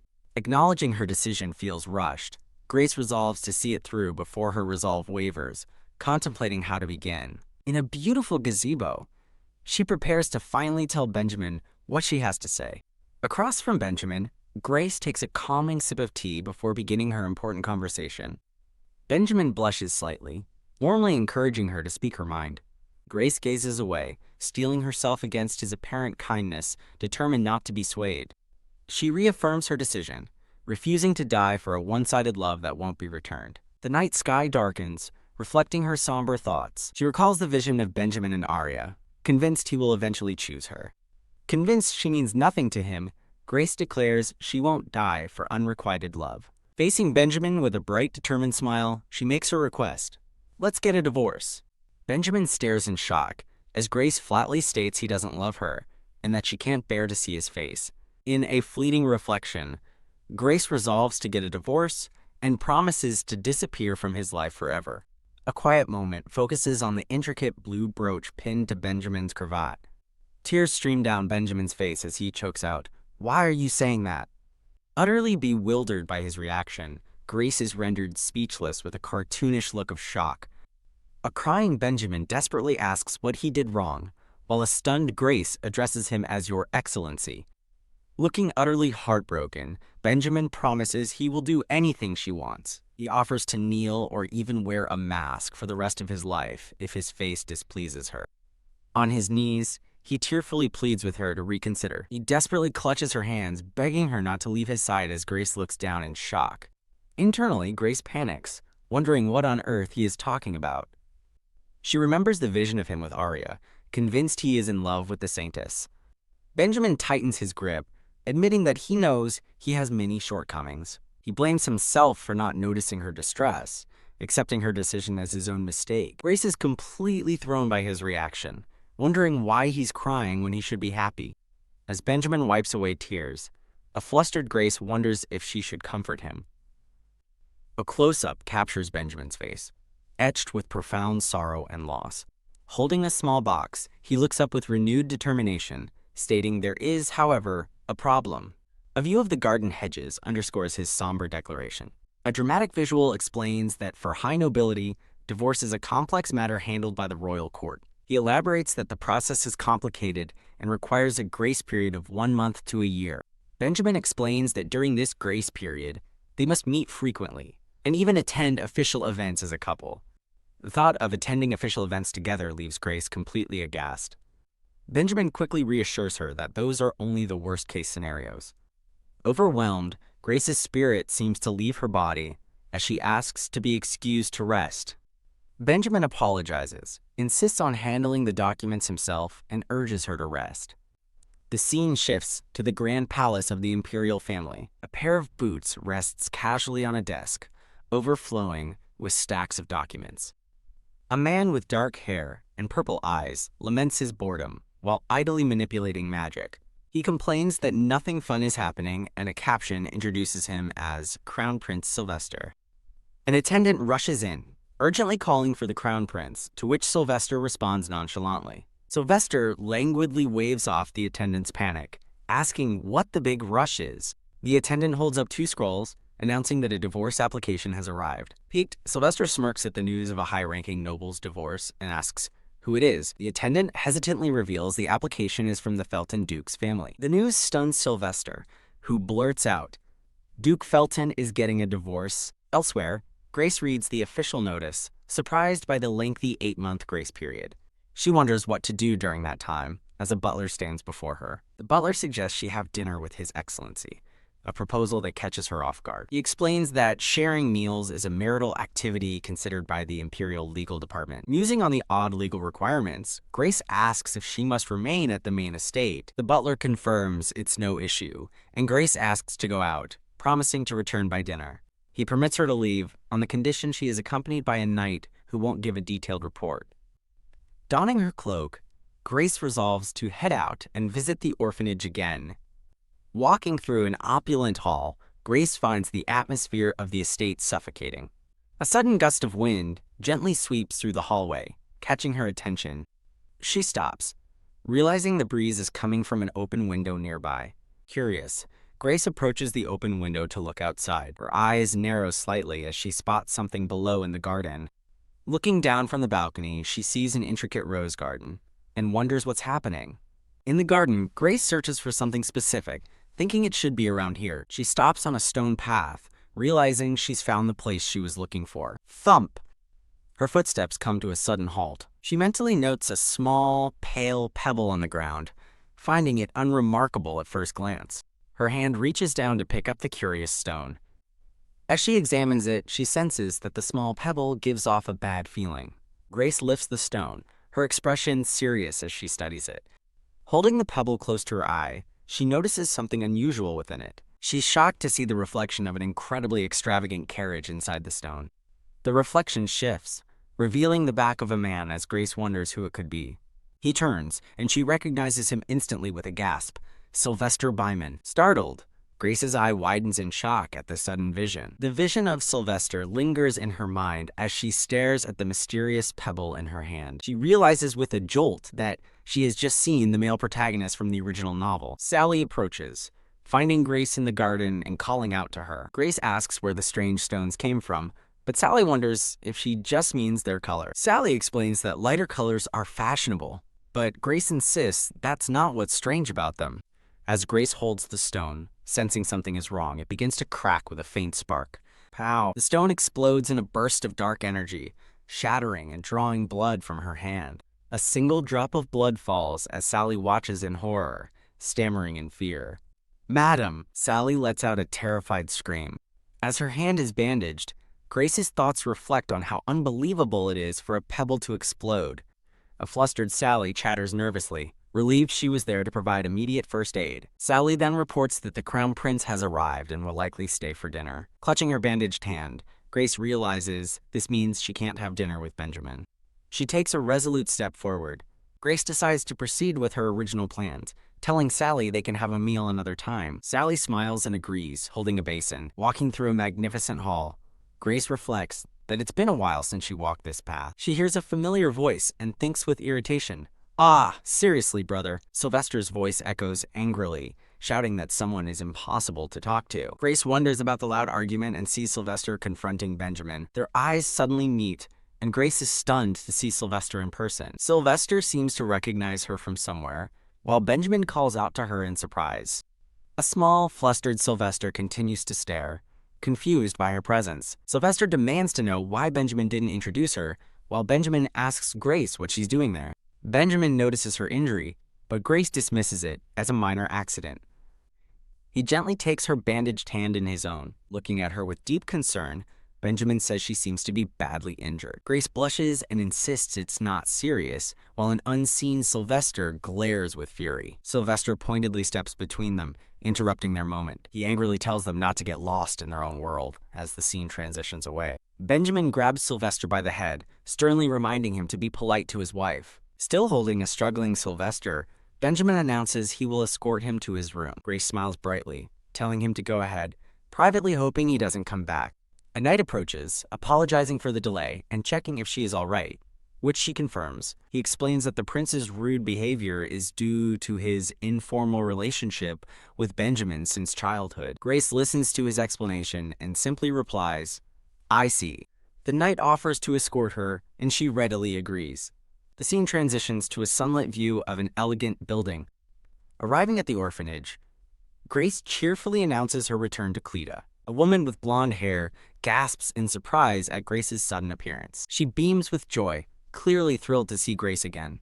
Another woman hands Grace a document, questioning why she's visiting when she seems to be doing fine. Grace reads the document, impressed by the long-term contracts, and realizing from her transparent expression that they're succeeding thanks to Lily. Lily explains the high cost of gate travel has kept her from the tea fields, prompting Grace to decide to go herself. Grace advises against using the gates, citing rumors of unstable energy in certain regions. As she speaks of the gate, she's struck by a vision of Benjamin holding Arya amidst rubble and chaos. The vision intensifies, showing a massive explosion and injured people strewn across the street. Gasp! Snapping back to the present, Grace realizes with horror that she's remembering the gate disaster. A flashback explains that a western-bound gate malfunctioned, connecting dimensions and causing casualties. Though the victims were rescued, the narration concludes that the mental trauma left everyone deeply shaken. Grace considers the possibility of preventing the disaster, even if it hurts her business. Lily and the others wave her off, wishing her safe travels as Grace departs. Walking along a stone path, Grace decides to first visit the Gate Management Bureau. She resolves to use her condition as a reckless way to prevent the impending disaster. She reasons that if she stops the incident, Benjamin won't be blamed this time, recalling how easily people tear down a hero with one flaw. A vision reminds her of Benjamin's suffering while comforting Arya, a situation that made his love for the Saintess inevitable. Grace falls silent, contemplating the difficult path ahead. She wonders if preventing the disaster will stop Benjamin from loving Arya, then immediately dismisses the thought as petty. Pulling her hood over her head, she prepares to act. With determination in her eyes, she focuses on her goal. Standing before the Grand Gate Management Bureau, she decides she must create a situation forcing an investigation today. She resolves to cause a small commotion to achieve her goal. Her plan is to fake a collapse using her magical nausea, which will compel Benjamin to investigate all western-bound gates for a cause. Believing it's the fastest and simplest solution, Grace resolves to go through with it.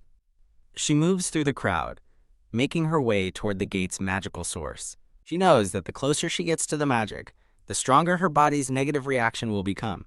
As the feeling intensifies, she realizes with dread that it's far worse than she ever imagined.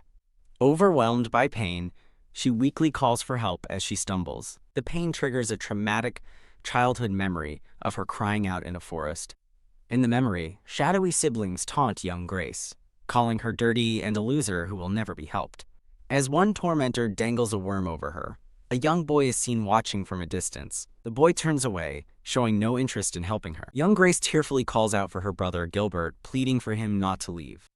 As Gilbert walks away into the light, she reaches out, begging him not to abandon her. The woman who is now Grace wakes up in bed, realizing it was all a dream. Clutching her head, she understands it wasn't her own dream, but a memory of the original Grace's horrid childhood bullying. Staring at her reflection, she begins to second-guess herself, wondering if her plan was too rash. A memory flashes of Benjamin catching her as she fell, confirming she had been fine just moments before. She recalls telling him she felt nauseous and dizzy as she neared the gate, just before collapsing. Sitting up in shock, she realizes she didn't just fake a collapse, she actually passed out. She panics, realizing that while she was diagnosed with magical nausea, her reaction was far worse than planned, and she might be forbidden from going outside. Filled with regret, she admits she was too impatient but felt she had to act quickly to trigger the investigation. Sighing in frustration, she flops back onto her pillow.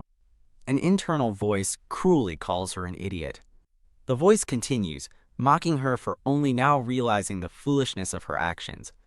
The voice echoes in her mind, calling her useless. She pulls the covers over her head, hating that she hears these voices even when still, and noting it wasn't like this during the festival. Grace's thoughts spiral into confusion as she questions why they are so jumbled. Lying in bed, she feels useless and wonders what she can possibly trust anymore. Sunlight streams through a window as a faint tapping sound is heard. The persistent tapping startles Grace awake. She looks toward the window in disbelief, thinking it can't be possible. A hand slides the window open under a starry night sky. Grace peeks out of the open window, her expression filled with surprise. She wonders with a jolt if her late-night visitor could be Benjamin. Still looking out, she waits expectantly by the open window. The view from inside shows a blur of motion passing by the window frame. Grace sighs in relief, deciding the sound was just a tree branch hitting the glass. Feeling embarrassed, she concludes that she must have misheard. She leans against the windowsill, closing her eyes to enjoy the cool, quiet breeze. In the peaceful moment, she marvels at how high up she is. Suddenly, a man's panicked voice cries out, "Madam!" from the garden below. Startled by the shout, Grace's eyes fly open in shock. Benjamin looks up at her, warning her that it's dangerous and she should be resting after collapsing earlier, confirming he really is there. Her hand goes limp as she silently apologizes. Overcome with guilt, Grace regrets causing him trouble and wishes she hadn't pushed herself so hard. Benjamin smiles, changing the subject to her tea bags, explaining he's been buying them to send to the north, bringing tea to its people. He explains that while anyone could have had the idea, she was the one who actually made it a reality. Benjamin continues, stating that her actions will also ensure the orphanage remains well-funded for a long time. A small, warm smile touches Grace's lips as she processes Benjamin's praise. Blushing, she asks if that's really so, unable to stop the small spark of happiness she feels from his comforting words. Benjamin's expression shifts as a sudden thought occurs to him.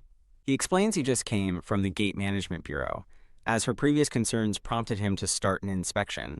Benjamin then apologizes for the impropriety, but asks if he can speak with her about the Saintess. Grace hesitates, nervously wondering if he means right now. Seeing her discomfort, Benjamin quickly backtracks, assuring her it's fine and they don't have to talk about it now. Grace leans forward, insisting that she wants to listen, but notes how awkward it is to talk from such a distance. She looks down and invites him to come up to her room. Benjamin's eye widens in surprise and delight as he eagerly accepts her invitation. Beaming with happiness, he announces that he will head to her room immediately. As she hears his footsteps fade, Grace watches him from her window. She closes the window with a quiet clunk. Her heart pounds as Grace chides herself, wondering why she just invited Benjamin into the private annex. Resigned, she accepts that it's too late to take back her invitation now. She nervously clutches the fabric of her nightgown. Catching her flustered reflection in the mirror, she wonders if she truly looks so disheveled. Panicked, Grace frantically wonders what she should do about her appearance. She looks at her reflection again, questioning why she's getting so worked up over this. She stammers a greeting as she hears him approaching. Benjamin opens the doors to her room. He greets her with a pleasant, "Good evening," but then questions why she isn't lying down to rest. Flustered, Grace explains that she can't lie down when a guest has arrived. Benjamin gently insists that it's fine for her to rest, reminding her that they are family. Her expression softens as she recalls a memory from her childhood. As they sit by her bed, Benjamin recounts how he suffered a terrible accident as a child, becoming so sick that his parents were distraught. He explains that after his miraculous recovery, the late Duke and Duchess became devout believers. convinced it was a miracle from God. In a memory, Benjamin asks if Grace befriended the saintess for a specific reason, but she insists it was a personal one. Benjamin smiles warmly, saying he had hoped they could all visit the temple together someday. Grace internally questions his true motives, wondering if his interest in Arya is innocent or something more. A fond memory shows Grace encouraging a small, determined boy at the orphanage. The memory continues, with Grace and Benjamin discussing faith. They both see it as a comfort in difficult times. The next day, Grace and Benjamin walk together along a city street. Benjamin escorts a cheerful Grace, both of them enjoying their pleasant stroll. In a garden, Benjamin asks Grace to make him a promise. Sitting together on a bench, he first asks her to promise she won't go too far from him. He continues, saying second he wants to go with her, and then begins to state his third request. Benjamin gets her attention with a charming smile, simply saying her title. The focus shifts to the sparkling green brooch pinned to his coat. Grace turns to him with a gentle and warm smile. She reaches out, gently adjusting the ribbon on his collar. She notes the ribbon looks loose, and a blushing Benjamin is momentarily flustered as she offers to tighten it.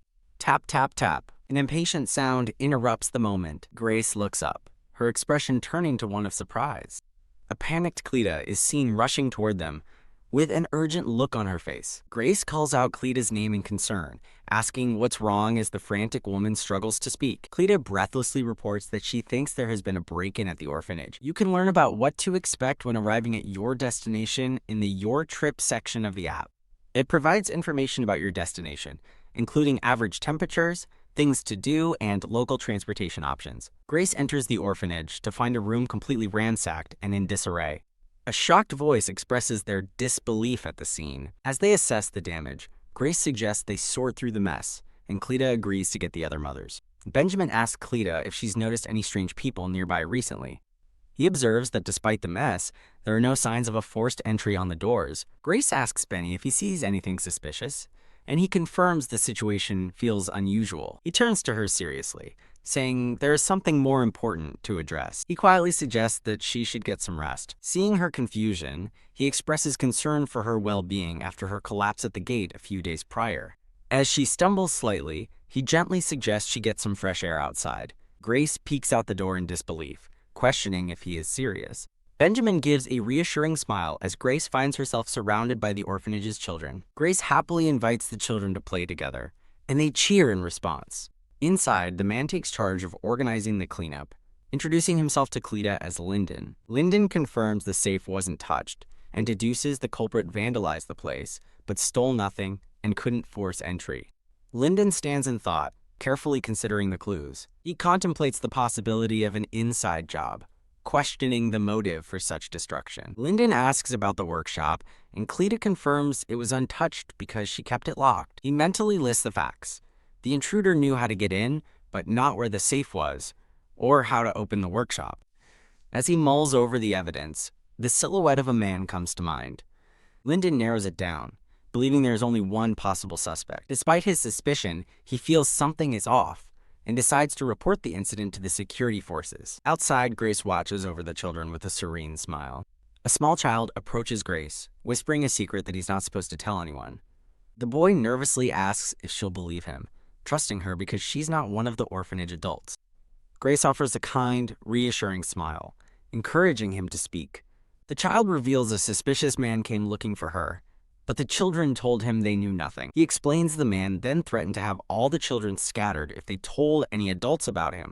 Processing the child's warning, Grace realizes with horror that someone is actively investigating her true identity. Overcome with panic, she runs through the orphanage corridors, calling out for Benny. Benjamin and Cleta turn in alarm, asking Grace what is wrong. Announcing a new problem she must handle, Grace asks to leave for the day, and Benjamin immediately permits it. Benjamin apologizes for keeping her while she was unwell, but she insists it's fine and promises to help find the culprit later. Seated alone with a cup of tea, Grace decides she needs to step away from her work at the orphanage for the time being. Benjamin looks concerned, asking her if she didn't enjoy her time there. Grace explains that the children told her a scary man was asking questions, and she suspects it's a reporter who will only be replaced by others if caught. Benjamin confirms her suspicion that a reporter infiltrated the orphanage, which she affirms. He quickly deduces that the reporter must have had an accomplice, suggesting the former orphanage director. Grace recalls the director who absconded with the orphanage's funds. Benjamin theorizes the reporter learned of the runaway director's existence and sought him out for information. The narrative shifts to information provided by Cleta. Cleta explains that the money used to be kept in a now unused room, which belonged to the previous director. Grace concludes the director ransacked the house, looking for the safe before fleeing, and Benjamin expresses relief that its location had been changed. Grace slyly suggests she could investigate the reporter alone at night, but Benjamin shuts her down with a firm absolutely not. He sternly reminds her that she collapsed less than a month ago, and such a risk is out of the question. A man identified as Tom Birkin, a reporter, sits in an alley, driven to relentlessly pursue Grace out of a desperate need for money. He peers from his hiding spot, frustrated that he had to coax the director into letting him in, only to find Grace's schedule unpredictable. He is stunned to see a figure in a navy blue cloak emerge, realizing it's Grace going out alone. Seeing she has no escort, Tom Birkin debates whether he should follow her. Deciding guilt doesn't pay the bills, he resolves to follow, needing only to get a look at her face. He reaches out to grab her shoulder, intending to intimidate her for a moment. His hand makes contact with her shoulder. Before he can act, a blade is drawn with swift, determined purpose. A knight in uniform blocks his path, identifying herself as Deputy Commander Roselia Vantrin of the Felton Duchy's Second Night Order. With her sword pointed at him, Roselia declares she is arresting him for the crime of threatening the Duchess. A promotional logo marks the end of the scene. The story shifts to the exterior of a grand ducal estate under a starry sky. Roselia Vantrin reports that she has successfully completed her mission and returned. Grace, accompanied by a maid, smiles and praises Roselia for a job well done. Roselia apologizes profusely for having dropped the cloak. Grace lent her during the confrontation. Grace reassures her that the cloak can be cleaned and that Roselia's safety was the only thing that mattered. After acknowledging Grace's kindness, Roselia states she has something else to report. She presents a box containing items confiscated from Tom Birkin, confirming he carried no dangerous magical items. Grace formally thanks Knight Vantrin for bringing the confiscated belongings to her. Roselia humbly replies that it is simply her duty. Standing proudly, Roselia asserts that since the order came directly from Grace, it was only right to report back to her personally. Awed, Grace and the maid admire Roselia's incredible competence and presence. The maid explains that as one of the Empire's best female knights, Roselia likely considered the task a great honor. Grace reflects on this, hoping it wasn't a burden, and admitting she envies Roselia's unwavering strength, unlike her own. In a dark prison cell, Tom Birkin resigns himself to his fate, certain he will be tortured and killed without a trial. He laments that while the Duchess is rumored to be foolish, she is still the Duchess, and he hopes his death won't be too painful. He looks up in shock as a veiled figure in black approaches his cell. His eyes widen in utter disbelief as he recognizes the visitor. He stammers, asking if she is really the infamous Duchess of Felton. Grace calmly confirms her identity and warns him to behave, lest she call the knights. Tom Birkin realizes the rumors about her were greatly exaggerated, as she drops a small pouch into his cell. Tom Birkin thinks to himself that the Duchess is nothing like the rumors, wondering if she's actually a stand-in. Holding a stack of his reports, Grace informs Tom Birkin that she has read his detailed investigation of her. He sweats nervously, then asks with a defiant smirk if she's here to hold him accountable for his crimes. Grace turns away, stating that while he will stand trial, his punishment is set to be far harsher than his crimes warrant. She presents a small, folded paper as she begins her proposal. Grace offers him an opportunity, which he repeats in disbelief. She explains that if he accepts her offer, he'll avoid a life sentence, prompting him to laugh and ask if she's threatening him. Grace scoffs, retorting that a man who mocks others for a living has no room to speak of threats. With a chilling certainty, she trusts he's smart enough not to betray her, warning him about the fate of traitorous dogs. Tom Birkin laughs nervously, admitting the rumors about her incompetence were false and acknowledging her boldness and skill. He reflects that she's a keen judge of character and not the type to be a subject of mere gossip. A gloved hand suddenly grips his chin with a firm grasp. Defeated, Tom Birkin sits in his cell and asks what she needs him to do. Walking through a grand hall, Grace feels satisfied that she has successfully established an informant. She muses that she can now uncover secrets the original plot never revealed, but decides to focus on immediate tasks first. Grace recalls the valuable information she gave Tom Birkin. The information detailed the whereabouts of the legendary Blessing of the Sun necklace passed down by saints. Since the temple stopped displaying the necklace, its disappearance sparked speculation, making its location irresistible to a reporter. Tapping her finger on the windowsill, Grace feels thankful for her knowledge of the original story, predicting Tom Birkin will use the information at his trial. She grips the windowsill, her plan now in motion. Lying on her bed, she reminds herself that she still needs to find the runaway orphanage director. At his desk, Benjamin resolves to launch a full investigation after dealing with Tom Birkin, ensuring the director is punished. He vows to make sure the corrupt director can never approach the orphanage again. Benjamin decides to transfer full ownership of the orphanage to Cleta, who is pictured happily with the children. Feeling better than usual, Grace closes her eyes, wishing she could always feel this way. Her peaceful thoughts are invaded by a vision of ghostly hands reaching for her in the darkness. As she feels herself falling, a spark of defiance ignites within her, and she believes she can overcome it. An ominous voice warns that she will fail soon, and she realizes with a gasp who is speaking. She sits bolt upright in bed, eyes wide with fierce determination, and declares, "I am not Grace." She catches her breath, realizing it was a nightmare she can no longer remember. The scene shifts to a bright, sunlit garden. Benjamin stands before her, looking concerned as he asks if she is all right. Grace explains she was out for a walk and was momentarily lost in thought, remembering the previous night's events. Closing her eyes with a smile, she apologizes for worrying him and asks what they were discussing. Benjamin nervously adjusts his cravat, admitting it's not the best time for leisure but asks for a favor. With an inviting smile, he asks if she would care to accompany him on an outing. Grace looks at him in surprise, tentatively asking where they would go. He suggests exploring the outskirts of the capital, making her wonder if he's doing this out of concern for her mood. Clasping her hands together, she shyly agrees to his invitation. A pleased, blushing Benjamin offers to escort her to the annex. As she walks, Grace questions his offer, reminding herself his kindness is merely pity and that she must remember her place. She steels her resolve, determined not to forget the circumstances of their relationship. An attendant interrupts, presenting a letter to Benjamin and informing him of an urgent matter. Taking the letter, Benjamin smiles and tells Grace to take her time preparing, since they're near the annex. She promises to be quick, but he reassures her there's no need to rush. A simple carriage makes its way through a sun-dappled forest path. Inside, Benjamin explains that he arranged a simple carriage and hopes she finds it comfortable. Grace assures him it's fine and asks about their destination. Benjamin tells her they are visiting the flower house on the outskirts, formerly managed by a marchioness. He describes the beautiful glass greenhouse, explaining its warm interior allows various flowers to bloom. Benjamin smiles gently, remarking that Grace has always been fond of flowers. Noticing his expression, Grace asks if something is bothering him. He sighs, admitting that she's right and revealing there's an issue with the Rondell Canal. The scene shifts to a picturesque city with a beautiful, wide canal. Benjamin explains that a large magic artifact workshop is suspected of affecting the canal. A grand, ornate building stands beside the shimmering canal water. Benjamin dismisses it as an absurd accusation, but states his plan to stop by after their outing as the carriage clatters along.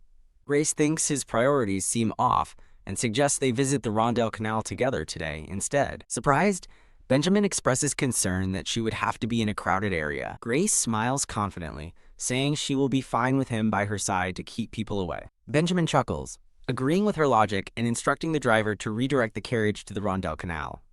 A thump sounds as they arrive, and Benjamin announces they can step down from the carriage. He explains that the temple is conducting purification work, though it's only a temporary fix until the cause is found. Benjamin adds that the temple members possess a certain amount of divine power themselves. Grace looks on, taking in the scene with a thoughtful expression. 3 robed figures greet Benjamin and inquire about the person with him. Benjamin introduces Grace as his wife, privately thinking everyone will be disappointed by her presence. Panic sets in as Grace holds his hand, thinking she should have stayed hidden and wanting to run away to avoid embarrassing Benjamin. A bright light marks a transition in the bustling city scene. The sound of footsteps approaches. A woman in a white hooded robe walks toward them as Grace and Benjamin watch. The woman states that she heard the Rondell Canal was contaminated again. Now revealed, the beautiful white-haired woman asks if the magic artifact workshop will be all right. Grace stares in wide-eyed shock, a look of recognition on her face. The two women stand near each other by the canal. A title card identifies the woman as Arya Miller, a saintess with unparalleled divine power. Arya stands before a glowing celestial symbol, her immense power radiating outward. A temple member quickly warns Arya not to release her divine power, as it could disrupt the magical workshop, and she apologizes. Grace realizes she forgot that magical devices and divine power are incompatible. Benjamin turns to Grace with a sly look, asking if she wants to say something to the saintess, but she quickly denies it. He says he only wanted to introduce them but notes that Arya seems busy, musing that the contamination recurred despite her efforts. Grace suggests looking elsewhere for the cause, but a temple member confirms they've already investigated other areas with no success. The narration notes that the fact the issue has resurfaced recently is significant. Grace knows from the original story that the source of the problem is in the West, and thinks the recurrence likely means it's far away. She wonders how she can subtly guide them to investigate the West without revealing what she knows. A flash of light emanates from Arya as she prepares to act. Arya holds her hands out, gathering her divine energy.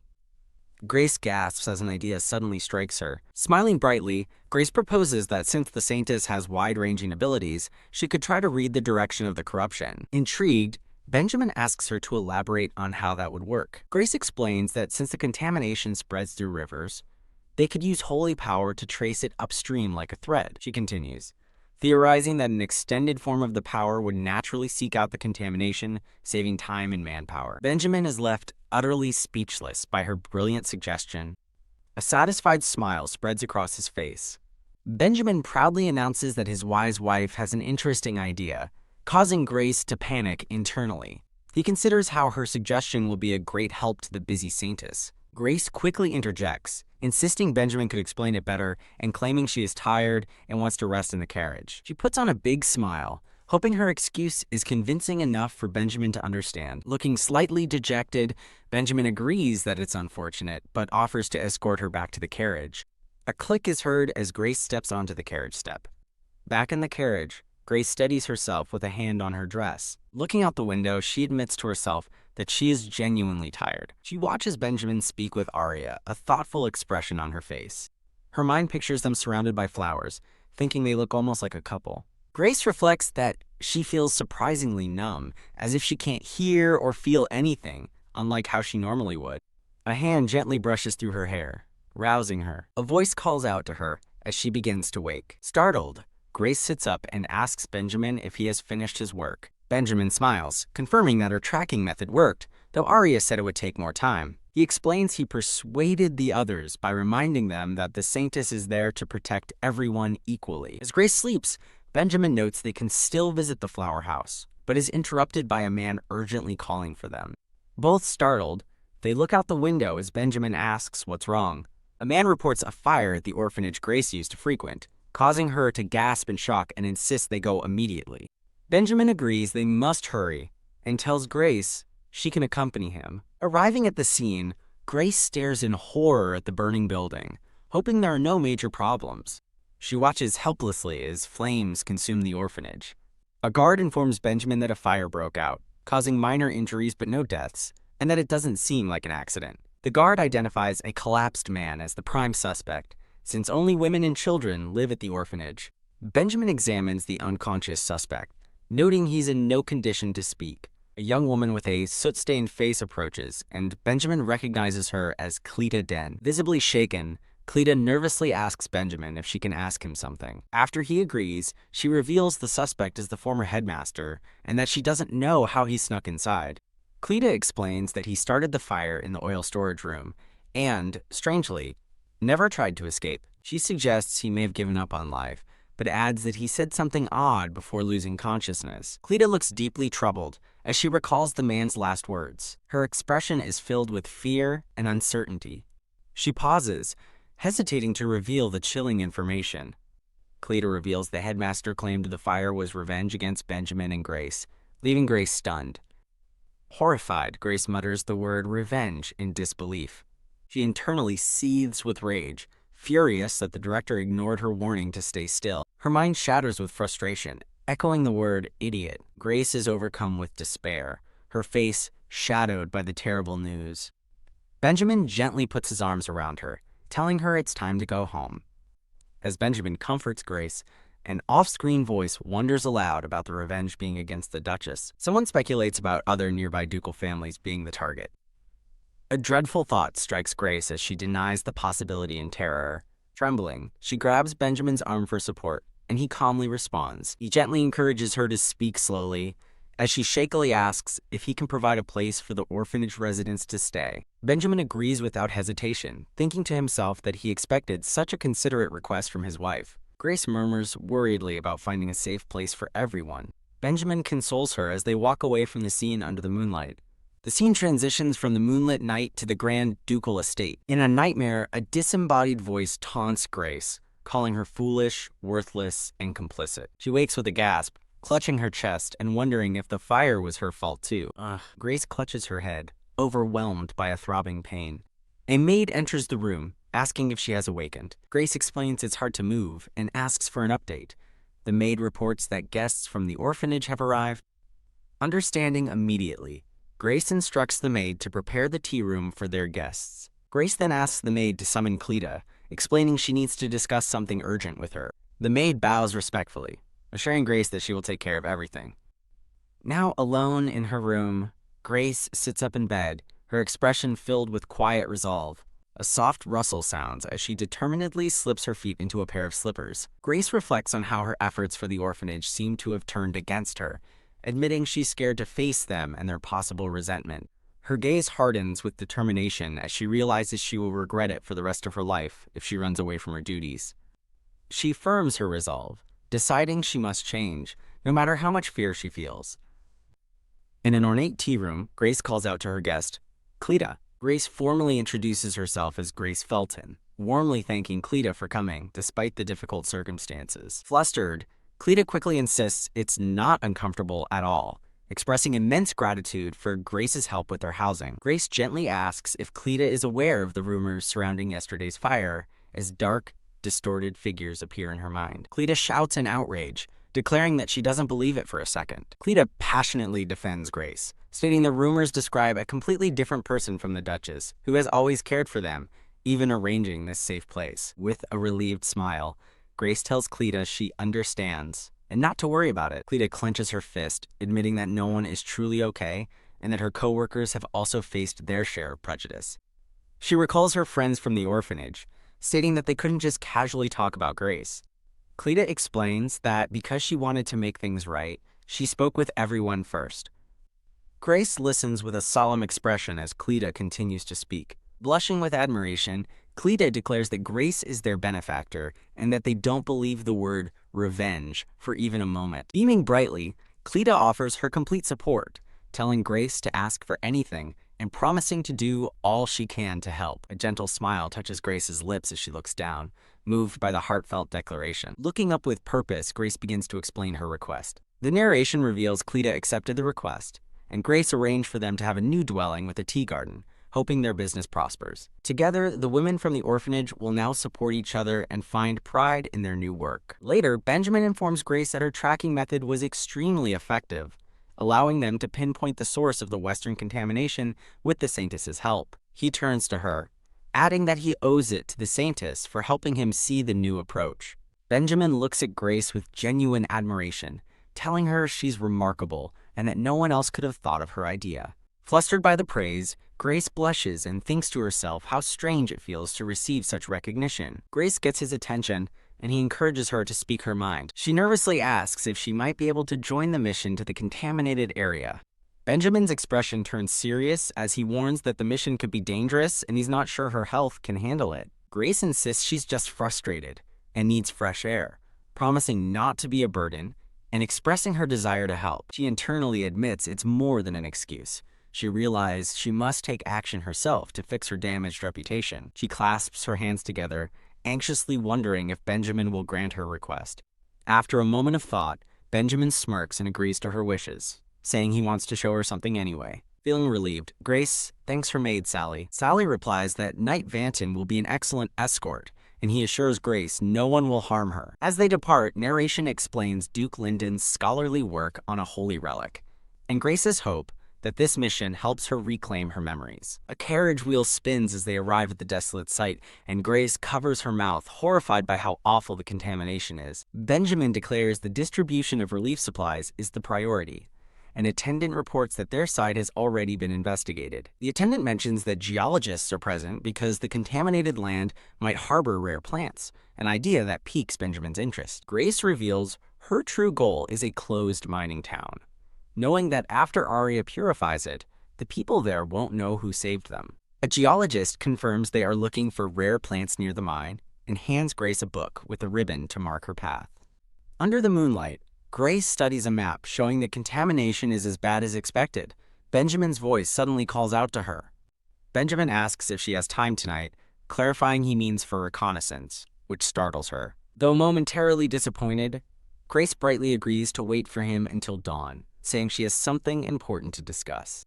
Benjamin agrees to finish quickly and find her, telling her to sleep if he's late, leaving Grace slightly confused as she nods. Grace explains she tied a glowing ribbon to mark their path, and a surprised Benjamin asks if it's a new magic tool. She reveals it's coated with luminous paint that seems to glow brighter in complete darkness, musing on its potential if they can improve it. Benjamin reflects that while some see business-mindedness as negative, temples and unions operate similarly on donations and taxes. As they walk through the dark woods, Benjamin suddenly stops her and she asks what's wrong. He says he thought he saw a faint glow nearby and asks her to wait while he investigates, reaching down toward a shimmering blue object on the ground. Benjamin compares the glowing object to a gemstone, but Grace is startled when he suddenly shouts her name and reaches for her. Grace realizes Benjamin's shrewd plan to pass the costs onto the imperial court, thinking he's more complex than he appears. Benjamin asks if she has a plan, and Grace internally laments that he is so capable, unlike her. Overwhelmed by the excess supplies, Grace notes this event wasn't in the original story. A man suggests offering additional gifts, and she agrees. Grace mentally identifies a handsome man with long white hair as Boris Benedict. Her heart sinks as she realizes that if Boris is present, then the Saintess Arya has also arrived. She recalls that in the story, Boris was Arya's unwavering supporter and protector, even though he wasn't the main lead. Snapped from her thoughts, Grace is addressed by a confused Boris, who asks, "Ah, Duchess." Boris smiles reassuringly, informing Grace that they received gifts from Duke Zarte, but that there are no other major issues. Grace explains they will accept a few gifts out of respect, but plan to use them to help the people suffering from the severe contamination. Impressed, Boris tells Grace that she is a truly kind person. He offers his future assistance, and a slightly flustered Grace agrees to count on him. This interaction triggers a memory as a woman frantically searches her desk, wondering where a document has gone. The woman, revealed to be Arya, looks panicked as she confirms an incident has occurred and something is missing. Grace and Sally notice a growing commotion as temple knights and priests gather nearby. Grace approaches to inquire about the disturbance, and a knight informs them that the Saintess's belongings have been stolen. Shocked by this event that wasn't in the original story, Grace asks the knight to specify what was taken. The knight reveals Duke Zart's gifts are missing and expresses concern that the Duke might feel insulted by the situation. Grace realizes this turn of events is entirely new as she watches an upset Arya nearby. Arya clenches her fist, determinedly asking if there is any way she can help resolve the situation. The knight restrains Arya and shocks Grace by announcing he has orders to search the Duchess's quarters. Sally furiously steps in front of Grace, shouting at the knight for disrespectfully suspecting her madam. Vantrin confronts the knight, accusing him of unfairly targeting Grace without searching any other locations first. Sally tries to de-escalate the situation, telling Vantrin it's all right. Vantrin ignores her, demanding that the knight apologize to Grace if the search of her quarters yields nothing. The knight condescendingly agrees, just as a voice from inside the tent announces that they found the stolen item. A knight emerges holding a beautiful blue necklace, confirming it's the gift the Saintess received. Grace stares in disbelief, realizing with horror that she has been framed as the culprit. The crowd murmurs about a similar past incident as a knight demands an explanation from the Duchess. Grace denies any knowledge, stating she was distributing food but knows her words will sound like a weak excuse to outsiders. Just as panic sets in, Benjamin's voice cuts through, gently commanding her to look at him. With unwavering conviction, Benjamin tells Grace that he believes in her and encourages her to speak her mind freely. Moved by his support, Grace feels her fear subside, realizing she has allies she can count on. A spark of an idea hits her as she realizes a thief would have to touch the stolen item, and she proposes they test that theory. Grace confidently instructs a surprise Sally to bring her the powder, and Sally immediately obeys. She calmly asks the knight to see the jewelry box, promising she will not break it. Grace hands the box to Benjamin for safekeeping, noting that none of her party has touched it. Holding a dusting brush, Grace explains that if she is guilty, there should be evidence, but if contrary proof emerges, she warns her accusers with a sly smile that they had better start thinking of an excuse. With a flourish, she begins dusting the stolen necklace for fingerprints. Grace explains to Benjamin that since no one was wearing gloves and a new gift would be polished, any prints found now must belong to the thief. Relieved that her method is working, she educates a skeptical priest about the unique patterns on fingertips called fingerprints. Looking at her own finger, she points out the pattern and declares, "There it is." Grace explains that leaving a fingerprint requires bare hands, recalling the image of the culprit's hand. She points directly at the skeptical priest, suggesting he would know, and he sputters that her accusation is ridiculous. Unfazed, Grace proposes they compare the prints on the necklace to his to see if it's truly ridiculous. She declares that if the marks match, she will consider him the culprit and file a formal complaint, leaving him pale with fear. Afterward, the matter is resolved quickly as Priest Boris brings the guilty man to apologize to Grace. However, the narration reveals Boris showed an indifferent attitude, subtly emphasizing the temple's superior prestige before departing. A dark-haired man asks Arya if they can leave now that it's settled, but stops when he sees her shocked expression. The dark-haired man notices Arya's pale face and asks what's wrong, while she thinks about the man who just left. He and Arya watch from a distance as Grace departs. Arya closes her eyes and offers a serene, gentle smile. Taking her hand, a man tells Sylvie it is time to go. He gently leads her away from the gathering. Grace walks on as narration reveals that, in the original story, Arya and Sylvester met by the lake on this night. Now in a forest, Grace wonders how a lake can exist in a dead land. Realizing it means Arya's purification has unlimited potential, she follows the scent of water, confirming there is a lake nearby. In the moonlight, two figures sit by a shimmering, magical lake, a scene straight from the novel. Hiding with Benjamin, Grace remarks that the pair looks like protagonists. He agrees, then startles her by asking why she's out so late. By the water, the man and the white-haired woman share an intimate, smiling gaze. As Grace watches them, Benjamin quietly admits he envies them, which startles her. A gasp escapes her as she suddenly recalls a bitter, lonely line from Benjamin in the novel. She instinctively grabs his sleeve to get his attention.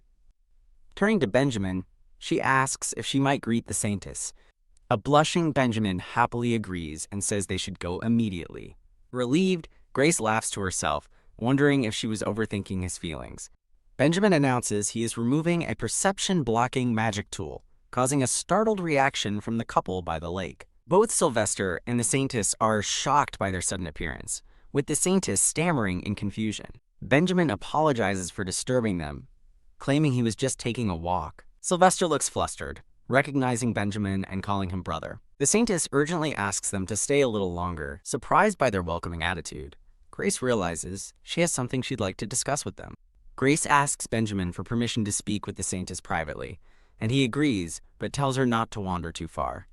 Approaching the water's edge, Grace formally introduces herself. Grace expresses her regret for not meeting the Saintess sooner, but is glad they could connect on their last night. The Saintess blushes and eagerly agrees, confessing she's wanted to get closer to Grace, leaving her surprised. The Saintess explains she's long wanted to befriend Grace, who confusedly asks for the reason. Looking serious, the Saintess says it might sound strange, but she feels it's an important discussion. The Saintess reveals that Grace's condition looks similar to that of Sylvie, the Crown Prince, leaving Grace utterly confused. A flashback shows the Saintess arriving at the Rondel Canal. She recalls using her divine power to purify the contaminated water. In that moment of purification, she was surrounded by a bloom of flowers. Grace's shocked face appears in the memory of that day. The Saintess explains that she saw the black mist surrounding Grace disperse at that moment. Grace is horrified, connecting the black mist to the curse on Sylvester from the novel, and wondering if she is also cursed. The Saintess notes that while the mist vanished then, it has returned and she senses an energy from Grace similar to her own. Shocked, Grace connects the dots, asking if the Saintess means she possesses divine power. The Saintess is stunned by Grace's immediate conclusion. Grace quickly dismisses the idea as impossible, stating that only one Saintess is born per generation. The Saintess quietly agrees, saying she thought so as well. She then apologizes for bringing up such a strange topic. Grace is left reeling from the shocking revelation. She reflects that the Saintess is just as pure and kind-hearted as the novel described, even apologizing for her own confusion. The Saintess admits she told no one else, feeling Grace should know. Moved, Grace suggests they head back. The Saintess agrees, but shyly adds that she hopes they can meet again. She beams, eagerly repeating that she'd love to see Grace again, as Grace processes the terrifying thought. So, Grace was cursed? As she walks away, Grace's head throbs as she questions the true nature of the medicine she has been taking. She laments that she seems to be facing one problem after another. The scene transitions to a grand train station, their destination being the Linden Viscountcy. A maid arrives with the morning newspaper for Grace. Grace smiles and thanks the maid, calling her Sally. While reading, Grace notices there's no news about Duchess Felton and wonders why. Her attention is drawn to the only prominent story, a recent kidnapping case. A maid presents Grace with the newspaper as she rests on a sofa. Grace's eyes narrow as she focuses on an article about a kidnapping case. After reading the article, she reflects on how frightening the world truly is. Benjamin informs Grace they are about to arrive at Linden Viscountcy, and she agrees to prepare. The scene reveals a quaint and sprawling town, nestled in a green valley. Narration describes the location as a small territory with a beautiful lake. The text dismisses it as an ordinary territory, apart from a dubious legend about its lake curing any illness. They arrive at the grand entrance gate of a large, castle-like estate. Standing on the grounds, Grace feels a wave of nausea and emotion, recognizing this as the land her body's original owner loved. She looks visibly distressed as Benjamin stands stoically beside her. Noticing her unease, Benjamin gently suggests they take a look around the local marketplace. He explains merchants stay for an extended festival season that residents enjoy, and Grace agrees it must be much smaller than the capital's events. He teases that it's still livelier than the Northern Nights, prompting Grace to call him unfair. The two of them stroll through the lively and crowded town marketplace. Grace is intrigued by the unusual items for sale when something specific catches her eye. Her gaze lands on a vendor's stall featuring bright red berries and small potted plants. She approaches a merchant and asks him about the unfamiliar fruit. The merchant explains the fruit is a southern specialty, and Grace asks if she can try one. The merchant agrees, but as Grace eats a berry, Benjamin panics, asking if she's okay while she feels a strange jolt. Stunned, Grace recognizes the fruit as Chisandra and wonders why it exists here. Feeling like she's in the wrong story, a worried Benjamin asks if she's all right, but a blushing Grace reassures him that she actually likes it. He remains concerned, asking if she's certain the fruit isn't harmful. Benjamin suddenly grabs the merchant, declaring he'll buy all the fruit, shocking Grace. He offers to purchase the saplings as well, and asks Grace if there is anything else she'd like to buy. With a charming smile, Benjamin suggests she call him by a different title during the festival. Flustered, Grace hesitates before timidly suggesting the name Benny. In a cute, stylized panel, Benjamin happily exclaims, "Yes, I am Benny." Playing along, Grace asks if she can buy one more thing, and he happily agrees. With a dramatic flourish, Grace gestures toward a grand mansion, announcing she'll buy it. A woman, identified as Viscountess Linden and Grace's mother, welcomes them with a knowing smile. As they arrive with their luggage and purchases, Viscountess Linden encourages them to enjoy the evening. She greets Grace coolly, remarking that it's been a while, and noting her daughter's continued love for flowers. Grace nervously accepts the greeting and asks to delay dinner, which her mother permits, sending them to their room. In the hallway, Grace pauses to look at an old family portrait hanging on the wall. She notes the portrait is outdated and reflects on feeling inferior next to her beautiful siblings. The portrait shows a stern-looking family, with Grace appearing somber and detached. She acknowledges that her discomfort with her family stems from a deep-seated inferiority complex. Being led down a corridor, Grace tells herself to stop thinking and just follow along. She stops in her tracks, a sudden, worried realization dawning on her. She panics internally, realizing they've been given only one room with a single bed, while Benjamin looks secretly pleased. With a sly, knowing smile, Viscountess Linden tells them to make themselves comfortable. Inside the room, both Grace and Benjamin stand together, blushing profusely. A flustered Benjamin clears his throat and offers to request another room if she feels uncomfortable. Blushing, Grace quickly declines, suggesting there's probably a shortage of rooms. She continues to rationalize the situation, stating that the Viscount's estate isn't very large. Benjamin, still blushing intensely, nervously stammers as he suggests an alternative arrangement. Inside their room, Grace looks flustered and confused. Benjamin stands rigidly and declares that he shall sleep on the sofa. Grace argues the sofa is too narrow, but Benjamin, already lounging with a smirk, insists it's just right. With a playful smile, Grace assures him there's no need to measure. Benjamin cheekily agrees that her words are always correct and accepts the sofa. Grace suddenly objects, worried he'll strain his body, but Benjamin reminds her she was the one who initially offered to take it, leaving her to ponder a new solution. Poof! Mortified and blushing, Grace's chibi forms steams with embarrassment over her unspoken idea. The idea is to share the bed. Benjamin quickly agrees, shocking Grace, who thinks it's impossible even for a married couple and immediately regrets her suggestion. Desperate to change the subject, Grace suggests they go eat before Sally arrives, and they awkwardly hurry out of the room. At dinner, a blonde woman criticizes Grace for neglecting her health and warns her not to eat dessert lest she gain weight. Narration reveals this woman is Grace's mother, who often made such cutting remarks, supposedly for Grace's own good. The memory leaves a bitter taste in Grace's mouth, but she resolves to ignore it to avoid appearing too sensitive. Benjamin smoothly interjects that a day with family must be a joy, adding that he looks forward to their first meal together after hearing praise for the household. A flashback shows Benjamin overhearing the mother's comment and firing back, but in the present, the tension gives Grace an upset stomach. Later that night, outside the Grand Viscount estate, Grace clutches her abdomen in pain. She walks down a hallway, lamenting that the stressful dinner prevented her from eating properly. A hand rests on her shoulder as a woman's voice asks if something is wrong. Grace's mind is made up. She needs to have someone investigate Baron Lemonetti. A young woman asks Grace who the Baron is, reminding her that her husband is the Earl of Farmer. A flashback shows a younger version of the woman grabbing a young Grace's hand, menacingly telling her she's clever enough to understand. In the present, the woman Gloria embraces Grace, admitting she's frightened and agrees they must investigate the matter she brought up. Grace later tells Benjamin she wishes to resume her social activities and asks to use Marquis Charles's connections, which piques his curiosity. She explains she met the Marquis during an embarrassing time and blushes, begging Benjamin not to inquire further. Grace pivots, mentioning Marquis Charles's wife is pregnant and will be hosting a baby shower soon. A silhouette of a pregnant noblewoman appears as the purpose of a baby shower is explained. Grace asks if her sister Gloria might be invited, and Benjamin says it's unlikely, as Gloria's husband has no connection to the Marquis. Grace clenches her fist, her plan working perfectly. With newfound determination, Grace decides she's now curious about her sister's husband. Benjamin states that while he doesn't know Gloria's husband well, he is grateful for his support of Crown Prince Sylvester, with whom Benjamin is close. After processing this, Grace pivots again, asking what he knows about Baron Lemonetti.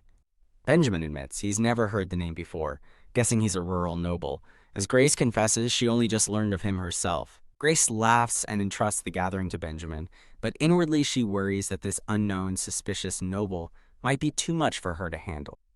On the final day at the Viscount's estate, an incident occurs as Benjamin walks toward the main doors.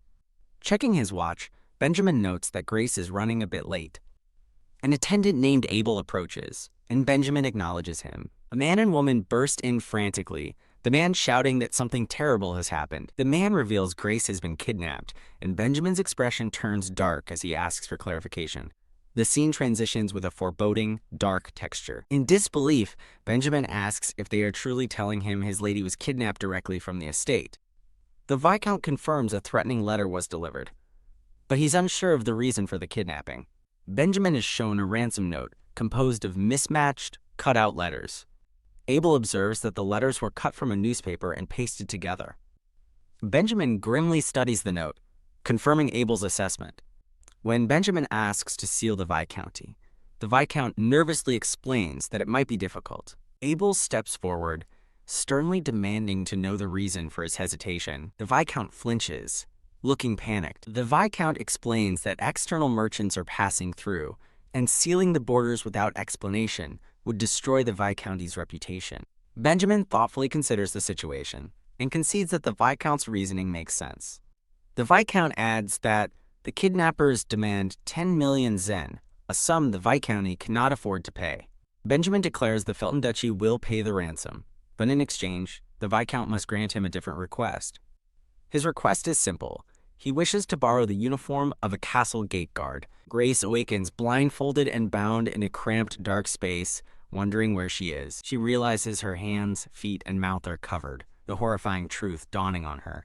She's been kidnapped. Feeling hazy and suspecting she was drugged, Grace immediately questions if Baron Lemonetti is responsible. She tells herself not to hope for rescue, recalling that in all her past lives, death was always the outcome. The scene shifts to the Viscounty gates, where covered wagons are lined up to depart. Disguised as a guard, Benjamin informs a carriage driver they must search his wagon for a thief. The driver nonchalantly agrees. Benjamin thanks the driver while Abel watches from the side, inwardly trusting that there is a plan in motion. Abel nervously admits to himself that he has absolutely no idea what Benjamin's plan could possibly be. A merchant complains loudly about the inconvenience, taking a swig from a bottle and demanding compensation. He grows more agitated, demanding to be let through, and Benjamin, still in disguise, calmly agrees. Annoyed by the hassle, the man takes another drink before pointedly flicking something onto the ground with a clatter. Abel rushes to Benjamin's side to ask if he's all right, but Benjamin confirms he's fine and addresses him as Abel Burton. Benjamin removes his guard helmet, his identity now revealed. Turning to an officer, he orders Sir Roselia Van Treen to pursue the carriage, declaring that his wife is inside. Clatter! Inside the dark carriage, Grace lies bound next to several bottles as her hairpin rests on the floorboards, the dropped clue. Abel urgently relays the order to Roselia Van Treen, who confirms she understands and will pursue the carriage. After thanking Abel for delivering the message, Benjamin announces he is taking his leave. A baffled Abel asks where he is going.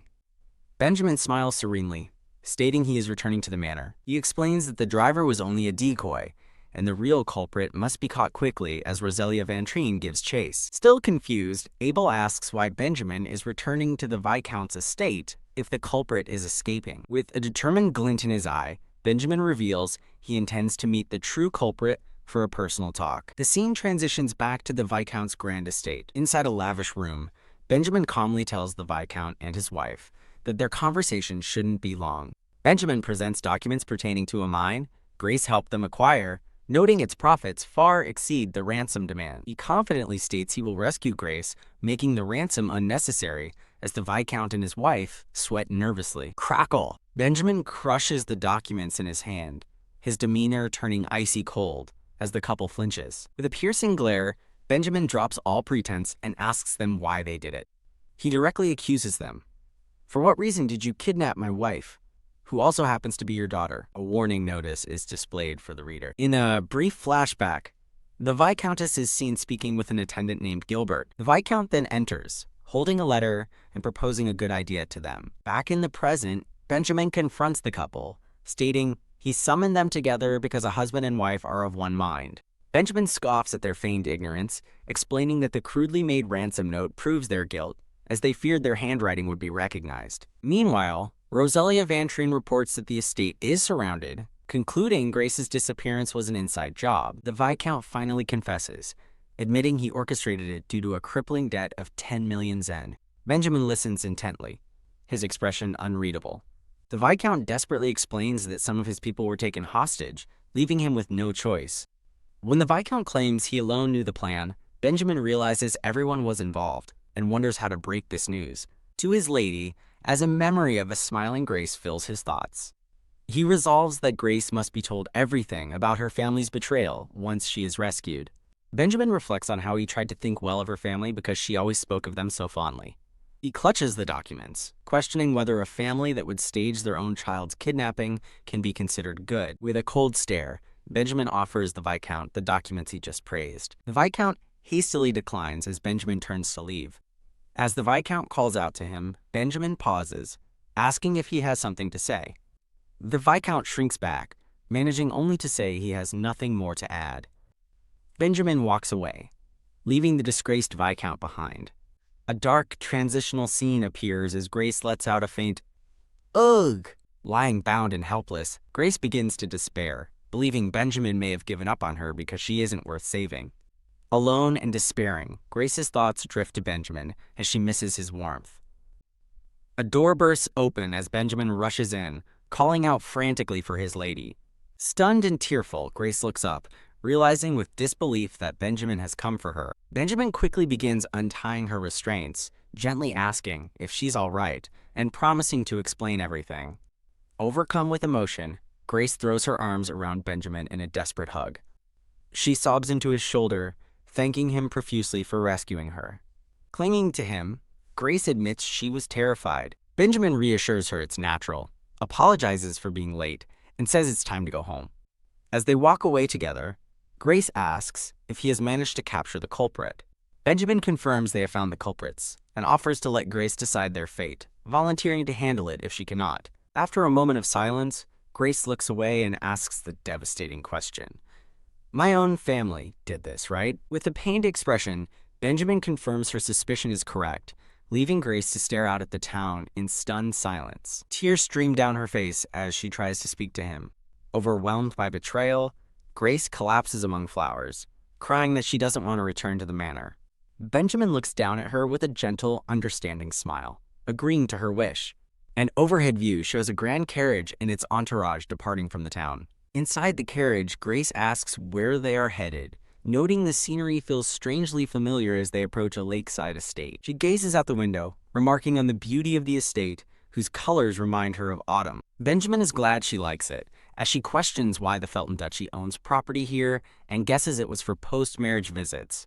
A single tear falls as Grace realizes the estate seems too well prepared, making her wonder if she missed a detail from the original story. As rain begins to fall, she can't shake the feeling that something is suspicious. Crackle. The scene transitions to the two of them sitting inside by a warm, comforting fireplace. Benjamin tells Grace that he has carried out her wish and punished her family. Grace silently recalls a distant memory of her father reading fairy tales to her and her sister by a similar fireplace.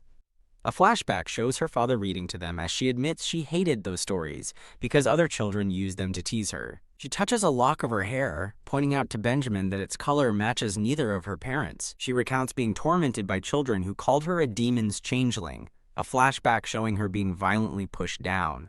She remembers how a young Gilbert would publicly ignore her suffering. However, she reveals that he secretly beat her tormentors afterward, and that her distant room was meant to protect her from stressful visitors. Looking at a family portrait, Grace concludes that while they were far from perfect, there were moments of kindness. In the present, she clutches her blanket, her body trembling with grief. Tearfully, she says that despite their flaws, she always believed they loved her, now questioning if that love was only worth 10 million zen. She realizes with crushing finality that she was never truly loved, and even the clumsy affection she received was a forgery. Benjamin gently calls out to her, breaking her painful reverie. With a concerned expression, he softly asks if he can hold her for a moment. Grace looks away, blushing and flustered by his gentle request. He carefully pulls her into his lap, holding her close. Finding comfort in his arms, Grace breaks down completely, sobbing uncontrollably. She confesses she has no fond memories of her homeland, as she was always seen as strange, foolish, and incomprehensible. The constant judgment she faced as the incompetent Grace became seeds of self-doubt that took root in her heart. Her tears continue to fall as she reflects that despite all of that pain, she still holds a deep love for her homeland, cradling a vision of the Viscounty as she questions her own heart. She cries out in frustration, torn between her desire not to forgive her family and her inability to completely hate them. Turning away from Benjamin, she laments that her feelings aren't kindness, but simply cowardice. Facing him with newfound resolve, Grace asks if he would repay the Viscounty's debt on her behalf. She looks away, determined, promising that she will repay him for it all someday. Benjamin's expression hardens as he firmly tells her that is not acceptable. He takes her hand gently, insisting that she must never belittle herself, regardless of what others say. Completely bewildered by his response, Grace can only stare at him, blushing and confused. She quickly clarifies her request for the Felton Duchy to purchase the debt and allow her father to repay it gradually over time. Benjamin agrees that her revised plan is possible but adds one firm condition. Her family must be forbidden from ever using the capital estate prepared for them. Benjamin gently kisses Grace's hand. Grace gasps, blushing profusely at his tender gesture. A narrator explains that the Felton Duchy had prepared a capital estate for the Linden family, covering its maintenance costs. As her parents look on in despair, the text concludes that simply denying them use of the estate would be a sufficient punishment, effectively exiling them from the capital. With the debt settled, it is made clear the Felton Duchy will no longer provide any support to her family. Benjamin adds that the debt likely stems from Baron Lemonetti, a name Grace confirms she's heard before. Grace explains that her sister mentioned him, and while something felt off at the time, she hesitated to bring it up. She apologizes, but Benjamin smiles gently, telling her that her being unharmed is all that matters. Pat.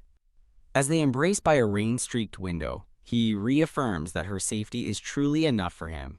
The rain stops, giving way to a bright, clear sky. The scene transitions to the grand Felton Duchy estate. Finally back in the duchy, Grace lies in bed, exhausted but unable to stop her thoughts from drifting back to her family's betrayal. She remains lost in thought, the weight of the events pressing down on her. Russell. Grace sits up with determination, deciding to have someone check if Tom Birkin has arrived and to search the manor for anything suspicious. She steels her resolve, acknowledging the pain but knowing she must keep moving forward if she wants to live. Opening a jewelry box, Grace removes a familiar caged pendant. She stares at the pendant in surprise. A warm, golden light emanates from it, described as having a divine radiance. The intricate pendant is shown in detail, revealing a glowing gem within a silver cage. As she examines it, she notes that it feels oddly familiar. Holding the pendant, Grace wonders if it's imbued with the Saintess's power, as it begins to tremble and glow. Suddenly she asks, "What is this?" as a dark, corrupting energy begins to spread across the floor of her room. The pendant's light flares brightly in response to the encroaching darkness. Flash! The divine light explodes outwards from the pendant. Crack. The gem within the pendant shatters. Stunned, Grace wonders what just happened, sensing that a barrier has been broken. She observes that while the light is gone, the pendant's frame is still intact. Her eyes widen in shock as she notices a new phenomenon and wonders what it is. A dark fog, just like the one from the black stone, is seeping out from the furniture around her. Grace calls for a maid named Sally, who cheerfully replies, "Yes, of course." Grace asks who bought the furniture for the guest house. Sally explains that the master, Benjamin, manages everything the lady uses, which makes Grace ponder. Realizing the fog is only targeting her, Grace reasons that Benjamin wouldn't try to kill her, but considers the possibility just in case. She asks about the white stones outside, and Sally confirms Benjamin prepared those as well. Noticing no fog near them, Grace concludes he isn't responsible. She recalls destroying the black stone before, and realizes she might be able to get rid of the fog, deciding it's worth trying. Grace tells Sally she is tired and will rest, asking her to collect any deliveries in her name, to which Sally agrees. Clack. The door to her room closes securely. A voice of doubt whispers in her mind, urging her to give up, and questioning how someone so indecisive could possibly succeed. Grace reaffirms her identity and accomplishments as Grace Kelt, confidently declaring she can do this as her pendant begins to glow once more. Shimmer. The pendant floats, bathed in a cool turquoise light. Flash. A brilliant wave of power radiates from Grace as she channels her energy. In a flash of light, she realizes forgotten memories and previously unknown information are flowing back into her mind. A memory surfaces of Benjamin asking if she will be disappointed, then promising to try his best. In the memory, a blushing Benjamin thinks that more than the ring, he wants the ladies. Thud. The influx of memories overwhelms Grace, causing her to collapse to the floor. She recognizes the flood of information as the memory of a forgotten year, and questions the nature of the divine power's light, noting it wasn't the usual golden color. A single tear traces a path down her cheek as the revelation hits her. She realizes the light was the color of her own eyes. The color is identified with a brilliant flash, green. Her hand trembles as she realizes she can't use the power consecutively. Since Benjamin handled the cursed items, she deduces the fog must be an inside job, possibly from leaked information. Knock, knock, knock. Sally's voice sounds from outside the door, asking if she may come in. Sally arrives at Grace's door, announcing she has brought all the requested items. Grace admires the lovely fabric, asking where it's being sent. Sally explains it's for the Countess of Yongsar's baby shower. Sally presents another box, explaining it's a gift for Grace from a special guest. Realizing the gift is from Holm Birkin, Grace accepts it with a quiet thank you. Inside, she finds adorable gloves and decides she should send a reply, suggesting they go to the study. Sally offers to escort her to the study. Grace pauses, looking toward the large wooden doors with a thoughtful expression. The scene transitions, showing a sun-drenched, empty room. Now inside the study, Grace notes that it's empty and that no one will disturb her for a while. As she begins to untie the ribbon around the glove box, a small note slips out from within. She unfolds the note, which contains a brief but significant message. Medicine from the Duke's Artes apothecary. Holding the note, Grace confirms her suspicions about a connection and realizes she must rely on Tom Birkin's investigation, since this person isn't in the original story. Turning her attention to the next task, she picks up the bolt of blue fabric. She thinks that making a good impression is key, even though she doesn't know the Countess's tastes or size. With a cute, determined expression, she excitedly wonders what to include in the accompanying letter. After finishing her work, she stretches and is surprised to see the sky has already grown dark. Her eyes widen as she looks out the window and spots a familiar figure in the garden below. Benjamin. Benjamin looks up towards her window, his expression flustered. Startled by the eye contact, Grace presses her hand against the glass. He stands alone in the vast, beautifully lit garden. Grace sweats, looking flustered by the unexpected encounter. In a panic, she calls out for him to wait, promising she'll be right down. She quickly grabs a dark shawl from a nearby chair, draping it over her shoulders.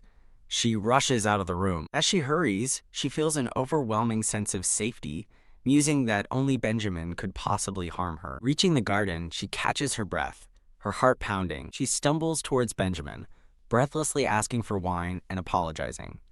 He gently tells her she doesn't need to. He stands calmly before her as she notices the incredibly red sunset behind him. She wonders if the vivid sunset is the reason both of their faces appear so flushed. Benjamin takes her hand, noting the honor of escorting her and commenting on the ring she wears. Grace smiles, remembering that she bought the ring at a festival in the capital. Benjamin looks down at her hand, a tense and slightly pained expression on his face. He gently takes the ring from her finger. He carefully slides the ring back onto her finger, adjusting it perfectly. When she asks why, he explains it's a reaction to memories he doesn't fully have yet and suggests changing the subject, prompting Grace to ask for a favor. Benjamin agrees without hesitation, telling her to ask him anything. Grace explains that she knows the Imperial Palace will host a celebratory banquet now that the Western contamination has been purified. He confirms her suspicion, stating that while nothing is official, a banquet will surely be held soon. Clasping her hands, Grace gathers her resolve. She looks up at the sky and firmly declares her wish to attend the party, asking if it's okay. Benjamin seems taken aback, questioning her sudden desire to attend. Grace meets his gaze with unwavering determination. The scene transitions to later that night as Grace walks through the estate. She reflects that Benjamin must be surprised because her attendance rate at social gatherings has always been practically zero. She continues on, acknowledging that this party is a pivotal event in the original story, and she must intervene to twist the plot. Before that, however, she reads a reply she has received. "I humbly await." Smiling with relief, she reads the invitation and feels she has successfully overcome a major hurdle. Sally notes that she seems to have received a good answer, and Grace confirms it with a smile. Her expression turns serious as she asks Sally if the items she purchased from the Linden territory have all arrived. Sally confirms that the Scandella berries and additional mineral water are all accounted for and currently in the kitchen. Grace decides that a special drink would be the best gift for the baby shower and heads to the kitchen. With a confident, knowing smile, she finalizes her plan. She visualizes combining two ingredients, creating a sparkling red beverage in a wine glass. In the kitchen, Grace kneels before two large crates filled with bottles as Sally watches over her. Rattle. She picks up a bottle from the crate, ready to begin her work. Grace examines a bottle, relieved she was able to acquire both Schisandra berries and sparkling water, feeling the expense was justified. She asks Sally if the gift will be okay, but Sally expresses concern that it will seem cheap and insincere compared to what other nobles prepare. Grace simply smiles, dismissing Sally's worries. Confident the hostess will love it, Grace insists its value is beyond money and asks Sally to move the boxes to the carriage. Sally eagerly agrees. The scene transitions, showing a carriage wheel beginning to turn. They arrive at a grand, stunningly ornate mansion where the baby shower is being held. Dressed for the occasion, Grace is taken aback by the fancy venue, now understanding Sally's concern that her gift might seem insincere. Despite her apprehension, she strengthens her resolve, knowing she must attend this event. An attendant announces the arrival of Duchess Grace Felton as she presents her invitation. A pregnant woman with brown hair warmly welcomes Duchess Felton. The hostess expresses her joy at finally meeting Grace and officially welcomes her to the baby shower. Grace clasps her hands together nervously. She humbly apologizes for any perceived rudeness in her attendance and asks for their consideration. A narrator notes that due to Grace's high rank, using such honorifics might be seen as inappropriate. Grace spots a stern-looking woman identified as Mrs. Charles Marquis, confirming her target is present. The hostess smiles and kindly tells Grace to speak comfortably with her. With Sally beside her, Grace announces she has prepared a small gift. She graciously explains that she worried any gift would seem disrespectful given the Marquis family's prestige. The hostess thanks her warmly and informs her they are just about to start opening the presents. Grace steps back, hoping her gift will be well received and planning to build rapport later. The hostess begins the ceremony, announcing the first gift is from a Mr. Jeju. She gasps in shock, revealing that the first gift is the ownership deed to a villa. As the other guests applaud and exclaim in awe, a stunned Grace wonders what kind of gifts they've given. Her mind reels as she panics, wondering if all nobles give such extravagant gifts, and if hers is now inadequate. The next gifts are announced: a state-of-the-art carriage from Mrs. Charles Marquis and a golden rattle for the baby. The narration observes a pattern of repetitive and overlapping gifts among the guests. After an awkward period of similar presents, it is finally Grace's turn. The hostess smiles, announcing she will now open the final gift as she holds the box from Grace. As she looks inside, her smile fades into an expression of pure surprise. She pulls out a bottle of wine, looking utterly confused as Grace watches with bated breath. Grace quickly explains that it's non-alcoholic, prompting the hostess to wonder if it's simply juice. An attendant takes the bottle, preparing to serve it. He pours the sparkling red liquid into the hostess's glass. The hostess stares at the drink, recognizing it as that water. Her hands tremble slightly as she brings the glass closer, staring at its contents. Grace explains she created a non-alcoholic version of the rare drink so the expectant mother could enjoy it, and anxiously asks how it tastes. Gulp. The hostess takes a tentative sip. A hush falls over the crowd, as the other ladies whisper and watch the hostess's reaction. Her eyes light up with delight as she declares that the drink is delicious. Relieved, Grace explains she brought enough for everyone to taste as a token of apology for her sudden appearance. The other ladies murmur with excitement as they receive their own bottles of the special drink. Grace approaches the hostess, now addressing her as Lady Sub Marquis, and asks for a private moment, to which she agrees. She presents a second, more personal gift, stating that it felt meaningless to give everyone the exact same thing. Opening a small box, she reveals a beautiful pink coral hairpiece, explaining the color has many meanings. Grace concludes by saying she prepared it with the hope that Lady Submarquis will have a healthy child who resembles both parents. Lady Submarquis holds the gift box, deeply moved by Grace's thoughtful present and words. She beams with genuine happiness, her expression filled with gratitude. Clap, clap. Grace flinches slightly as applause suddenly breaks out. The other ladies applaud warmly, their previous skepticism replaced with admiration for Grace. Grace laughs with relief, thinking she successfully made a good impression and can now enjoy the party. One of the ladies expresses her happiness at finally meeting the Duchess and hopes to see her more in the future. Grace replies that their encouragement inspires her to attend more events, and she hopes to see them again. The narration explains this is Grace's way of declaring her intent to be more social, prompting another lady to mention the upcoming party at the royal palace. She turns the conversation to Lady Submarquis, asking about her plans for the event. Grace listens quietly, wondering what they are discussing. The narration notes that Lady Submarquis has a much smaller and thinner build than Grace, even while pregnant. A lady asks Lady Submarquis if she knows about a good weight loss medicine, catching Grace's attention. The other women whisper excitedly amongst themselves about that place. Feeling left out, Grace timidly asks where that place is. A blonde lady kindly explains that as a duchess, Grace wouldn't be aware of it. A beautiful white lily is shown alongside a small, elegant container. She introduces the never-fading flower, a cream said to make skin as white as a saint's, a detail Grace notes was not in the original story. Other guests give mixed reviews, with one seeing a small effect, while another claims it didn't suit her at all. Lady Submarquis turns to Grace, offering to give her some products that are good for her skin. While complimenting Grace's natural attractiveness, she suggests trying one of the Merchant Guild's top-selling products. Flustered but intrigued, Grace shyly asks if she can have some. Accepting the small box, Grace thinks she might discover something and considers having Tom Birkin investigate. Grace realizes these women are essential for the story's future, recalling a scene where they praise Arya. Without friends for Arya, key events with Benjamin will not happen. Looking on with determination, Grace remembers that Benjamin currently has no romantic feelings for Arya. She concludes it's best to help Maria make friends to build familiarity and plans to arrange it at the next party. The scene transitions to a rack of elegant dresses gleaming in the sunlight. A woman presents Grace with the latest fashion catalog for the Imperial Princess's party, explaining that floral and cool patterns are currently popular. The woman highly recommends a fancy dress and accessory set as the most appropriate choice.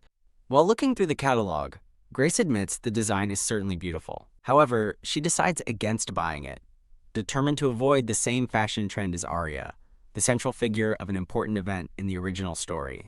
A vision appears of a woman with white hair, Maria, being praised as background characters compare her to others. Grace tries to recall who Maria was compared to, figuring it must have been a symbolic figure like Arya. She closes the book, deciding to purchase clothes that are explicitly not trendy or popular. The day of the party arrives, showing the magnificent imperial palace under a clear sky. Standing at the entrance, Grace feels a wave of anxiety and wonders if it's too late to escape. She feels lonely seeing everyone else with an escort, wishing someone were by her side since Benjamin is busy and she's in a vulnerable divorce period. Suddenly, a man takes her arm from behind, commenting that she looks very tense. Stunned, Grace recognizes the Crown Prince, Sylvester, and panics, wondering why he is there and if Maria is nearby. He offers to be her escort, leaving Grace completely shocked and confused. In a comical chibi-style panel, Grace stammers an apology for her surprised reaction, still questioning his motive. Sylvester explains that Duke Felton asked him to, and secondly, that he personally cares about someone who has helped him. Grace immediately assumes he means the Saint and asks if it's okay for him not to enter with her. He clarifies that the Saint will be late, and escorting Grace is better to prevent rumors from spreading. Sylvester gently takes her gloved hand in his. He apologizes for his earlier bluntness as they proceed into the bustling party hall. Grace walks down a wide, grand hallway, searching for familiar faces and noticing a particularly fancy door. She tentatively enters the room, apologizing to the occupants for making them come to meet her. Two ladies greet her cheerfully, explaining they were admiring the new mirror room and a Pyongyang family portrait. When asked if she remembers the portrait painting, which took over a year, Grace laughs and says it's been too long to recall. A portrait of the former Duke and Duchess of Helton is shown, noted as one of the few noble families allowed a portrait next to the royal families. Grace gazes at the portrait, a thought bubble hinting at a tragic incident that occurred last year. Two women gossip nearby, one quickly shushing the other as they notice the current Duchess, Grace, is present. Grace reflects on their words, confirming her in-laws passed away in an unexpected accident last year. She clutches her chest, feeling a pang of sorrow not for herself, but for Benjamin's loss. Her thoughts are interrupted when another guest points out a beautiful portrait of the current Duke and Duchess, startling Grace. Unwilling to see it, she walks away, thinking neither she nor Benjamin would look happy in such a painting. Deciding she's already tired and regretting her visit, her departure is halted by the announcement of Saint Arya's arrival. Grace turns with a look of surprise. She wonders why Arya is already there, having expected her to arrive later with Benjamin. Her eyes widen in shock at an unexpected sight. She sees the white-haired Arya entering with a brown-haired man, whom she mistakes for Benjamin, and questions why they are together. Stunned, Grace again questions why Arya and Benjamin are arriving together. She realizes with growing unease that this deviates from the original story where Arya appears alone, sensing that something is different. The silver-haired Arya looks down with a knowing smile as a distressed Grace looks up at her. Grace realizes with a jolt that Arya is wearing a dress similar to her own and the legendary Sun's Blessing necklace. A flashback reveals that Tom Birkin was informed the Saintess planned to show off the necklace after purifying the Western contamination. Grace laments her mistake, realizing that by wearing a similar dress, she has unintentionally fulfilled a part of the original story she tried to avoid. Overwhelmed by the whispers of the crowd, she realizes she is the person who appeared in a dress similar to Arya's. From across the room, Benjamin's gaze finds her. His expression softens into a warm, blushing smile as he calls out to his wife. Benjamin approaches, and Grace looks up at him as music notes fill the air between them. Their moment is interrupted by the grand entrance of the Emperor. Benjamin places a hand over his heart as he and Grace bow their heads in respect. The Emperor looks down from his dais, formally addressing Duke Felton. Benjamin respectfully confirms his identity, noting that his wife has joined him for the banquet. He unveils a stunning ornate goblet, explaining it is a gift from his wife to the Emperor, which dazzles the onlookers. With a proud smile, Benjamin formally presents the beautiful goblet to His Majesty. Later, Benjamin returns to Grace's side, apologizing for being late, and she playfully accepts his apology. She asks about his conversation with the Emperor, and he explains it was about the jewel-boosting trade, adding that they received 2 gifts in return. Intrigued, Grace questions what kind of gifts they received. Benjamin reveals with a smile that the Emperor has granted them 2 requests within his authority. Grace assures him it's fine that he didn't consult her and asks what he requested. He says the first was about the portrait in the Hall of Mirrors. He explains that he disliked the old portrait and received the Emperor's permission to have a new one painted to replace it. As he places a comforting hand on her shoulder, Grace asks about his second request. Blushing slightly, Benjamin admits he asked for the right to name the jewel himself. Grace beams, eagerly asking what its new name is. He prepares to make his grand announcement to her. Benjamin reveals he has named the jewel Grace, leaving her blushing and utterly flustered by the romantic gesture. He looks on with a smug, satisfied smile at her embarrassed reaction. Changing the subject, Grace asks about the Crown Prince and the Saintess, and Benjamin says he sent the busy couple ahead. Grace reflects that their romance is proceeding well, which will hopefully prevent Benjamin's dark turn before a sudden realization hits her. Remembering a pivotal event from the story, she turns to a man and calls out to get his attention. The man asks if she wants to go outside with him, much to her surprise. The scene shifts to a large, sunlit conservatory filled with plants. A flashback explains a dangerous incident from the novel. A knight named Sylvester is injured during a date, shocking Arya and disabling her powers. Grace knows she must prevent this, but hesitates to simply call for knights, as she can't recall the cause of the attack and fears a spy is among them. Pivoting, Grace asks Benjamin why he was late, and he explains he first went to the temple and arrived with the Saintess. The mention of the temple startles Grace, who looks at him in shock. Benjamin calmly confirms he was at the temple, where he discussed everything that had happened to his wife. Man explains that he went to the temple to have the knight and priest who were rude to his wife demoted and moved to the far south. With a smug smile, Benjamin adds that when the temple asked to see his wife, he told them to come to the mansion themselves if they were so concerned. He coldly states that the one who needs something is the one who moves, questioning how they dared to order his wife around, leaving Grace stunned. As his words sink in, a dark memory overwhelms Grace, swallowing her in a black fog. In a disturbing vision, she sees her past self lying helpless as a dark energy corrupts her hands. The memory continues with the unsettling image of 2 mysterious, hooded figures murmuring in the darkness. As the black fog intensifies in her memory, the past Grace's face becomes eerily peaceful, as if accepting her fate. Snapping back to the present, Grace stumbles, and a concerned Benjamin steadies her, asking if she is all right. Reeling, Grace is struck by another vision of a past trauma, before a distant scream pierces her thoughts, which she recognizes as the Saintess's voice. A promotional page for the series translation team is displayed. Realizing Arya is in danger, Grace resolves that they must go to her immediately. A terrifying memory floods her mind of her original death, where she failed to stop a sect and died, crying out that she didn't want to die. Overwhelmed by the horrifying vision, Grace reaches out a trembling hand as she stands beside Benjamin. Benjamin notes that Grace does not look all right, prompting her to stammer his title in surprise. Trying to deflect, Grace insists the Saintess is the Empire's treasure and more important than her, to which Benjamin agrees. Leaning closer, Benjamin intensely asks her what that makes her. Grace looks up, completely taken aback by the directness of his question. He looks her in the eyes and asks, "Aren't you my only family?" Realizing what he just said, Benjamin is visibly shocked by his own heartfelt confession. Grace stares back at him, equally stunned into silence by his unexpected words. Pushing past the moment, Grace urgently explains that the Saintess is alone and unable to call for help.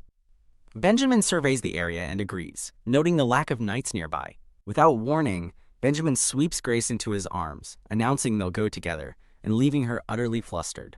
As he carries her, Benjamin reassures a speechless Grace that she isn't heavy. They arrive at a garden to find a broken statue and a crying woman hunched over in distress. The scene is revealed. Arya cradles an injured and unconscious Sylvester, as Benjamin, Grace, and another lady arrive and ask what happened.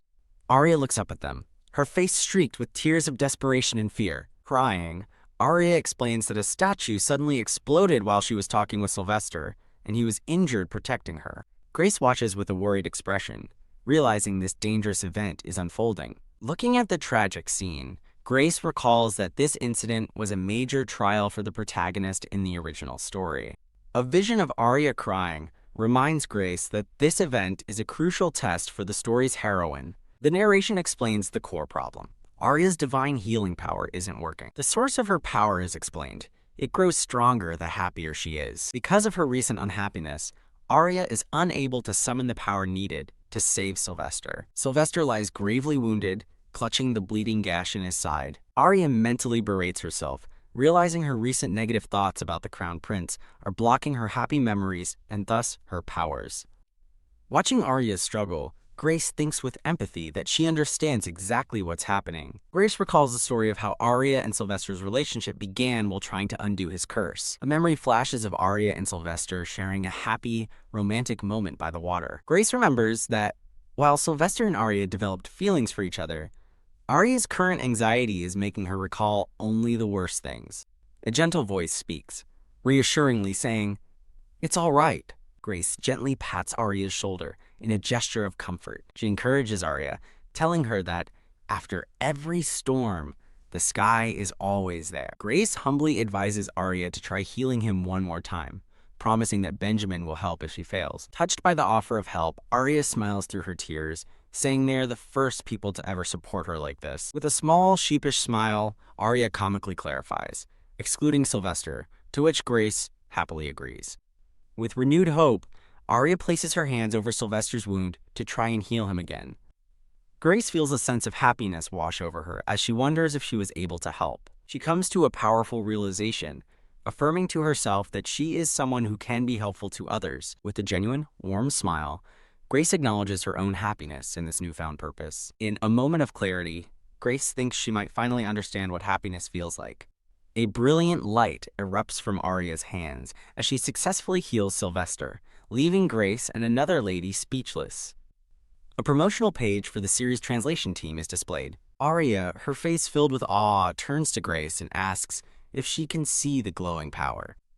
A brilliant flash of divine energy radiates from Arya's hands as Sylvester's wound closes. Grace watches in shock, realizing that divine power having a color is a detail that was never mentioned in the novel. Arya asks Benjamin to take Sylvester to the palace, promising to follow after checking his condition, but he hesitates, concerned for Grace. Benjamin agrees to the plan, suggesting he'll simply tell everyone he got lost, and Arya guided him. As Benjamin carries Sylvester away, he tells Grace to follow quickly and directly, leaving her and Arya alone in the garden. Arya explains that not all divine powers manifest as light. They often take on the color of one's soul as a golden magic circle glows in her palm. Grace listens intently as Arya continues, implying a deeper meaning behind her words. Arya reveals her stunning conclusion. The similar aura Grace felt means they share the same divine power. Arya gently holds Grace's face, her expression earnest as she tries to convince her of the truth. Stunned and flustered, Grace refutes the idea, insisting that it can't be possible. Arya reminds Grace of the pendulum she'd given her, explaining it's made from a holy statue and can amplify divine power. A flashback shows the ornate pendulum, its crystal glowing brightly against a backdrop of stained glass. Arya explains the pendulum is a charm used against heavy contamination, prompting Grace to realize it was given because their conditions were similar. Arya looks slightly taken aback as Grace connects the dots. A woman with pink hair, wearing a formal military uniform, appears with a serious expression. She reports that a lighting magic tool malfunctioned, injuring the prince, and announces they will report it while urging Grace and Arya inside. Grace questions the official story, wondering aloud if it was really just a magic tool. She looks down in thought, troubled by the implications of the official report. As she walks, Grace realizes this event explains the attempted assassination plot from the original story and worries about the consequences. A door creaks open, leading into a grand hall. Grace and Arya walk arm in arm through the palace, sharing a smile. In the darkness, unseen eyes watch them as whispers begin to spread. The ominous whispers follow them through the hall as distorted, shadowy figures judge them from afar. Resigned, Grace sighs, thinking she can't help but be compared unfavorably to the beautiful Arya, and resolves to find Benjamin. Grace introduces Arya to some ladies, hoping they'll become friends, and Arya responds with pure excitement. The scene transitions to a lavish and elegantly decorated room inside the palace. Two noble women warmly welcome Arya to their circle. The women eagerly invite Arya to join them and extend the invitation to Grace as well. Grace politely declines, making an excuse that she was separated from Benjamin and needs to find him. She gives a convincing, apologetic smile, saying her husband must be worried. As Grace leaves, the women admire her seemingly wonderful relationship with her husband, expressing their own desire for such a marriage. Grace approaches the uniformed woman, addressing her as Lord Bantron, and learns that Benjamin is in the Crown Prince's room. Grace nods in understanding and walks away, leaving Lord Bantron to watch her go. She makes her way through the opulent palace, heading toward the prince's quarters. Arriving at an ornate door, Grace finds the hallway strangely empty, questioning the lack of guards. Peeking into the Hall of Mirrors, she spots a figure inside and cautiously wonders who it is. A dark-haired man holding a rose greets her, mentioning a gift he sent and his first attempt at creating something real. Completely baffled, Grace asks the unfamiliar man to identify himself. He introduces himself as Jade Bayman of the Jarte Duchy, explaining his absence from society is due to a dislike of official functions. Grace is shocked, realizing he is Duke Jarte, a character of some importance from the original story. Despite his seemingly pleasant demeanor, Grace feels a deep sense of unease about him. Feeling uncomfortable, Grace decides she needs to leave and find Benjamin immediately. As she turns to go, Jade Bayman watches her, politely bidding her to be careful. Grace stands before a pair of massive ornate golden doors, ready to enter. With determination, she walks towards the grand doors to find her husband. As Grace pushes open the doors to the Crown Prince's room, Benjamin greets her formally. Benjamin stands with a glass of wine, his expression unreadable, as Grace mentally questions his sudden formality. Benjamin asks about the Crown Prince's condition, noting that while his wound healed, his breathing seems faint. Grace explains the physician found no major issues and expresses her relief that the banquet's reputation was saved. Taking her hand, Benjamin suggests they return to the banquet hall together. As he leads her away, Grace looks at him with a mix of confusion and concern. Noticing the tense atmosphere, Grace is suddenly shocked to see a red stain on a nearby noblewoman's white dress. The woman with long white hair stares down at the spill, as an unseen person recalls witnessing the event. A lady with pink hair points an accusing finger, claiming a knight from the Belton Duchy was carrying that exact drink. The woman with white hair tries to intervene, insisting it's a misunderstanding and not the Duchess's fault. Grace realizes this is a twisted version of the original story's plot, now directed at her, as an enraged Benjamin shatters his glass. Clearing her throat, Grace composes herself, thinking that the true culprit likely escaped unseen. The woman with white hair feels frustrated that her words are being ignored, and resolves to handle the situation herself. Benjamin icily questions the accusation, asking if they believe a knight under his command would do such a thing. The pink-haired lady argues that Grace had a motive, as people were mocking her for wearing a similar dress to the saint. Grace stands beside a grim-faced Benjamin, ready to face the false accusation together. She feels reassured by his presence, knowing he is a kind person who contains his anger and that he has her back. With a tight clench of her fist, Grace prepares to defend herself against the baseless claims. Stepping forward, Grace refutes the accusation by pointing out that many people are wearing the popular dress design. As murmurs spread through the crowd, Grace reluctantly prepares to play a card she had hoped to keep hidden. Grace addresses the entire room, her voice ringing with authority. Clutching the pendulum from Arya, she desperately pleads for it to work. The crowd recoils from the accuser as she stands flustered and alone.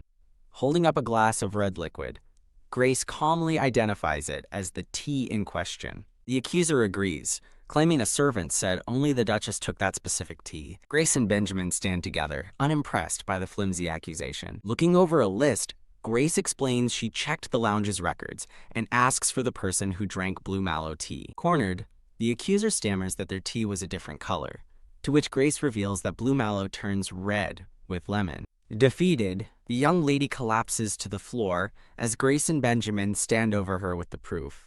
Grace realizes this was a coordinated plot to harm the saint, concluding that she and Arya are being underestimated. Deferring to Benjamin's authority, Grace asks him to decide the matter, and he smiles, promising a quick resolution. Exhausted by the ordeal, Grace simply asks Benjamin if they can go home now. During the carriage ride, Benjamin watches over a sleeping Grace, noting how tired she must be. Grace awakens in an unfamiliar but luxurious room, wondering when they arrived. Benjamin explains they just got back and she woke up immediately, leaving her flustered. As Benjamin helps her from the carriage, he gently tells her it's time to go back. Pausing before their home, Grace suddenly recalls Priest Boris and asks when he is scheduled to arrive. Benjamin takes her hand with a charming smile, suggesting they can set the date themselves, and asking for her preference. Looking at the moonlit sky, Grace firmly requests his visit be as soon as possible. She then requests to stay in the main building until the priest's visit, planning to move to the annex afterward. A blushing Benjamin happily tells her she can stay in the main building for her entire life. He assures her that the Duchess's room is always kept ready for her, causing Grace to blush in return. Entering her new room, Grace is impressed by the pristine condition and lack of dust. She sinks her hand into the bed, pleasantly surprised by how cozy it feels. Grace quickly falls asleep, finding comfort in a place she's never been before. In a different room, an unseen person asks if a report they've received is true. A hand rests firmly upon the papers detailing the report. An attendant confirms the report's accuracy to Benjamin, who stands with his back to him. Benjamin clenches his fist in frustration, muttering that the situation has become troublesome. A report reveals Baron Lemonetti committed suicide after confessing to a crime, leaving behind a will that accuses the Crown Prince of treason. Benjamin inwardly worries that the entire Palmer family, including Grace's sister Gloria, will be harmed if Grace finds out the truth. Resolved, Benjamin orders Gloria Palmer's identity changed to Gloria Linden before the facts become public. The scene fades through a gritty, abstract transition, implying a restless passage of time. As a new day dawns, Grace awakens, noting her headache is gone and confirming a private suspicion. A fork spears a leaf of salad during a quiet meal. Grace eats opposite a man whose back is turned, the dining room filled with a silent tension. The man, a young noble, asks Grace if he can tell her something important. Surprised by his serious tone, Grace hesitantly agrees. He explains that after much deliberation, he feels she must hear some news about her older sister.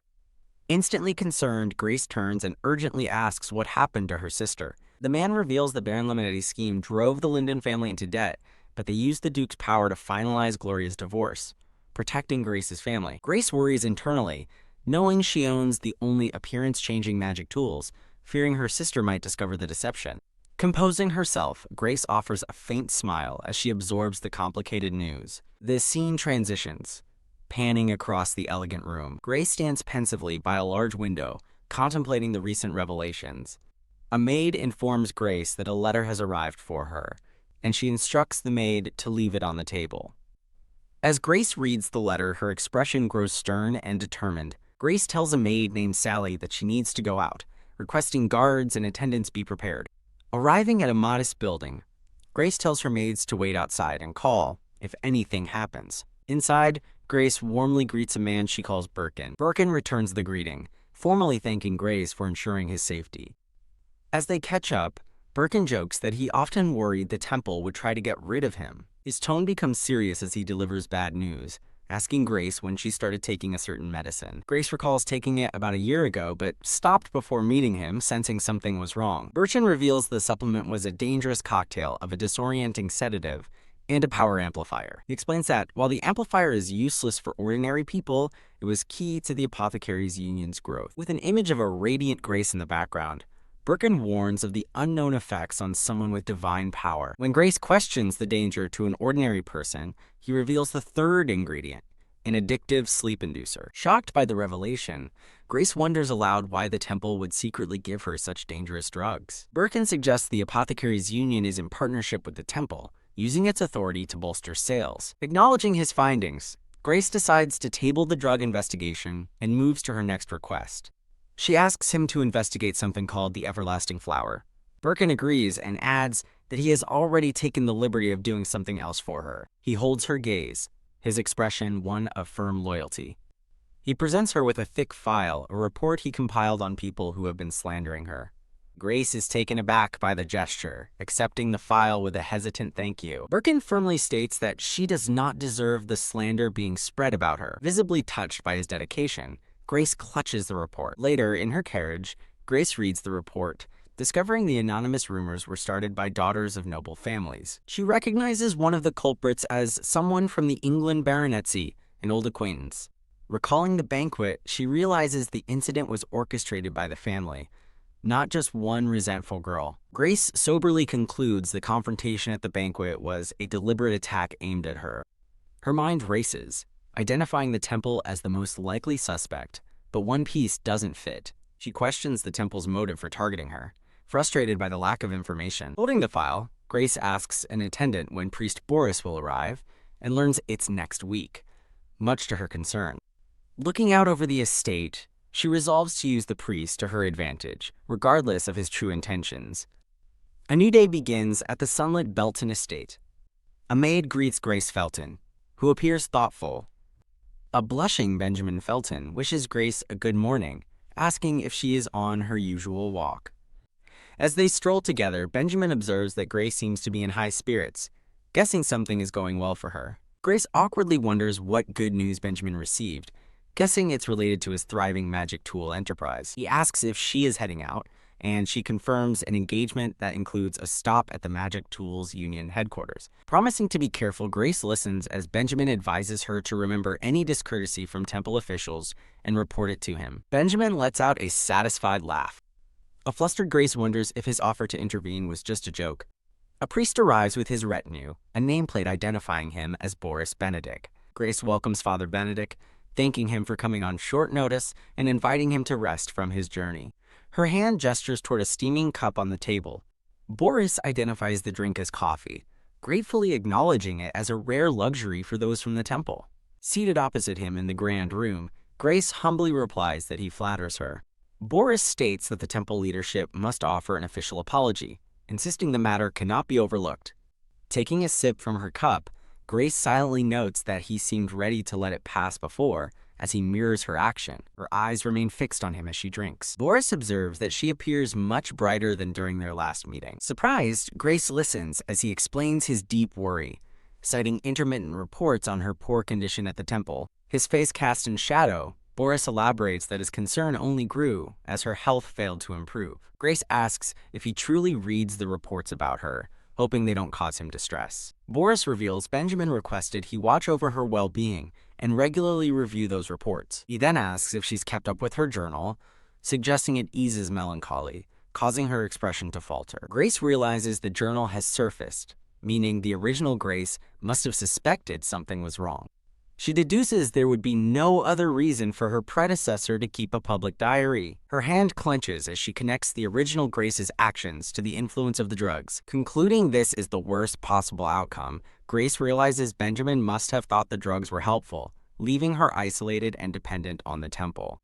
She understands he had neither the time nor the reason to question the temple's remedies. Taking a calming breath, Grace's expression becomes resolute. Remembering that Boris doesn't drink coffee, she brightly offers to introduce him to the Feltons' unique way of enjoying it as Sally brings a container. Boris appears slightly hesitant about her offer. A scoop of white ice cream is placed into a small, ornate bowl. Grace explains the delightful method is to eat it with a spoon, savoring it like a fine custard. Calling it a novel approach, Boris tries the dessert, speculating she learned it during her recent social forays. He then brings up his lingering concern over rumors about a scoundrel who uttered strange words to her during the fire. Startled, Grace thinks she had almost forgotten the incident until he brought it up. A flashback shows her terrified expression during the orphanage fire. The memory shifts to the wounded man she encountered in the alley. She recalls his last words before collapsing were about a vendetta against the Duchess. Grace suspects the temple incited the matrons, realizing it only makes sense for him to mention it now if someone knew the cause and stood to gain. With a steely gaze, she concludes that he isn't the only one waiting for the opportune moment. A crack appears on Boris's cup as he lifts it. With a sharp shatter, the cup breaks, spilling hot coffee down his pristine robes as his attendants gasp in shock. As Sally cries out in alarm, Grace quickly asks if Father Benedict is hurt. Boris reassures her that he's fine, explaining the liquid isn't as hot as it appears. Grace immediately takes the blame for the accident and insists he must wash up at once. He dismisses the offer, claiming his garments can be cleansed by divine power, but she firmly refuses to impose on him for a trifle. Grace orders Sally to prepare a bath immediately, and the maid rushes to obey. Boris smiles ruefully, lamenting that he seems to be committing one faux pas after another. Looking down with feigned humility, Grace questions his meaning, insisting the misfortune was her own fault. A subtle, knowing smile touches her lips as she reflects on the situation. The scene shifts to a luxurious, prepared bathroom. It's revealed the shattered cup was no accident. Grace had intentionally chosen a goblet that was already cracked. She had selected an ornate cup that hid the hairline fissure, knowing the thermal shock from the hot coffee and cold ice cream would split it open. Boris excuses himself with a smug smile, offering to step away for a moment. Grace thinks to herself that she has been waiting for this exact invitation. As Sally leads Boris away, Grace watches them go. Grace stops a novice priest from Boris's retinue, asking to trouble him for a favor. Noting his build is similar to a temple knight's, she sweetly asks if she can impose on him. Grace asks the novice to fetch a set of garments from a tailor using the carriage waiting outside. Surprised, the novice stammers, repeating her mention of a carriage. Grace explains that House Felton will procure fine quality clothing for Boris, as they cannot return his Grace's clothes as they are. She assures the attendant not to worry about Boris's safety. The novice agrees to return quickly, asking another man to look after the priest in his absence. The scene transitions to the sunlit, luxurious bathroom. Now alone outside the bathroom, Grace pauses to review her plan one last time. Inside, Boris observes that even the bath is filled with arcane devices. Grace recalls learning how to draw strength in concert with a power called Aria. She remembers the instruction to think of something joyful. Recalling a man's smile, she reflects that, despite life's harshness, true happiness existed in that moment. Surrounded by a magical aura and blooming lilies, Grace successfully manifests her power. A spark zaps her hand, as she suddenly questions why she ever considered that smile to be one of happiness. As Boris startles in the bath, Sally arrives, prompting Grace to feign a Magitech malfunction and ask her to investigate. Holding a lantern, Sally agrees to check on the situation and enters the bathroom. Grace apologizes to Boris for the rare malfunction, but he insists the fault may lie with him. With Boris and Sally completely distracted, Grace sees her opportunity. She reaches for Boris's discarded clothes, targeting a pendulum resting on top. Praising herself, she successfully swaps his powerless pendulum with an identical one. She nervously checks the pouch containing the replacement, hoping she brought the correct one. A single tear of relief and stress rolls down her cheek. Looking at the item in her hand, she desperately wonders why this is happening. Boris exits the bathroom, stating he is in her debt, but Grace demurely apologizes for the constant mishaps. He laughs, dismissing it as no trouble, and suggesting they hurry as the hour is late. Grace agrees with a subtle, triumphant smile. Walking down the hall, she reassures herself that the moment has arrived and everything is going exactly as planned. In her bedroom, Boris begins what he calls a consultation, which Grace doesn't remember, realizing this counseling is unusual as he asks her to lie down. Hesitantly, Grace asks Father Benedict to hold her hand for a moment. She feigns nervousness, explaining it's been a long time since her last examination by such an eminent priest. As Boris takes her hand, a thin, barely tangible thread of Grace's holy power extends towards him. The thread is so fine that Boris fails to sense it, as priests' sacred energies normally just reinforce one another. However, Boris's current condition is different. The coffee he drank was laced with a drug that Grace herself never ingested. Grace knows that while a powerful surge would destroy the drug, slowly feeding it priest-level power allows it to persist. Boris stands with his eyes closed, seemingly in a daze. Shocked, Grace wonders if the black mist and the drug are causing this reaction, questioning what has been happening to her all this time. Grace asks a dazed Boris if he is all right. Boris replies that he is fine, then pauses, questioning whether he truly is. Looking away, Grace simply tells him that he is all right. His eyes are now covered by a dark blindfold as he calmly states, "Then I'm all right," leaving Grace to wonder what is happening. Having fallen into a trance after ingesting the drug and channeling divine power, Boris's state makes Grace wonder if this is what happened to her during her counseling. The story's title card is displayed against a decorative background.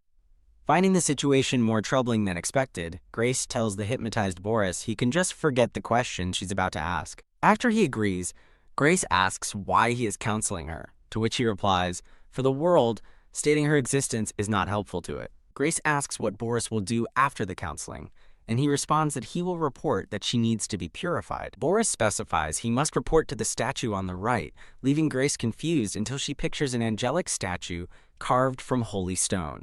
Announcing the counseling is over, Boris prepares to leave, and Grace notes with relief that he seems to remember nothing. Grace ponders his hypnotized words about her being a threat, wondering if the original Grace Felton was truly that kind of person. She recalls the original story where Benjamin destroyed the temple and fears it was because his true beloved wasn't Arya. Her terrifying thought concludes with the possibility that the temple killing Grace was the catalyst. She considers the horrifying idea that it might be right for her to disappear if she is indeed a disaster for the world. Clenching her hand, she rejects the thought, declaring that she wants to live even more, even if it's selfish. Her eyes flash with renewed determination. Startled by a voice calling her name from off-screen, Grace quickly responds that she'll be right there. As she hurries away, she's struck by a sudden, intense desire to see Benjamin. She finds Benjamin standing by several wagons, and he greets her. Benjamin asks how her counseling went, and Grace explains she came out specifically to greet him. Flustered and blushing, Benjamin asks if she is speaking to him. He bashfully explains that the contents of the wagons are all gifts for her, leaving Grace stunned. Grace eagerly asks to see the gifts, and after Benjamin agrees, she pulls back a tarp with a gasp. The wagon is filled with large sacks, a decorative chest, and a vase of flowers. Benjamin explains the association sent extra furniture and landscape objects to make up for the previous incident. Realizing he means the pebbles, Grace recalls the black mist that burst from the last delivery. Noting Benjamin's ignorance of the mist, she simply asks if it's okay to replace the object, and he agrees. Benjamin adds that the association members were happy and are excited to visit her in person next time. Grace smiles, stating that she is also interested in the magical device association connected to him. Benjamin blushes deeply and looks away, touched by her words. A man from Benjamin's retinue observes them, thinking that his master is flirting again, and that Grace will never know the truth. Later that night in her room, Grace decides to read the first entry in the diary once more. She realizes the writing style feels less like a personal diary and more like a formal report for someone else. Turning the page, she finds a grid of check marks, which she recognizes as a record of her counseling sessions. Lying back, she stares at the ceiling and questions if the original Grace was actually murdered. The diary describes how the original Grace exhibited extreme anxiety, as if her depression were contagious to others. She remembers that in the original novel, the details of Grace's fate became flimsy toward the end. She wonders if the original Grace took her own life, questioning if depression induced by another constitutes murder. A dark mist seeps from the new furniture, leading Grace to suspect the temple and the association are collaborating. She reasons that if her power were truly divine, the temple wouldn't deem it a danger to the world, recalling that the saintess is treated as precious. Though scared, Grace resolves to act, knowing she's getting too close to the truth to stop now. Determined, she retrieves a heavy lantern from beneath her bed. She resolves to regain her memories from the year she has forgotten, believing there must be a clue within them. Holding the lantern, Grace stands with a resolute gaze, ready to uncover the truth. Closing her eyes, she focuses on finding a happy memory, trying to remember her past. A wave of magical energy swirls around her as she delves into her mind. A fleeting memory of Benjamin's blushing, averted gaze flashes in her mind. The memory becomes clearer, showing his flustered face from their earlier conversation, a moment etched into her mind. The story's title card is displayed against a decorative floral background. A memory surfaces of a younger Benjamin promising to give Grace a plant after she expressed jealousy over the ones her mother grew. In the memory, Benjamin expresses surprise that she likes plants so much. Young Grace shyly clarifies that it's more that she likes what he gives her. The memory of young Grace shows her looking up, suddenly startled by something unseen.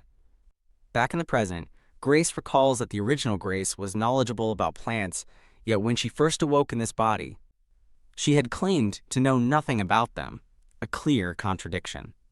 A close-up of a sharp green eye, presumably Benjamin's, from a past memory. The final memory fragment shows a garden with handwritten notes attached to various flowers. Grace acknowledges Benjamin's past awareness, feeling a paradoxical ache of guilt and profound happiness.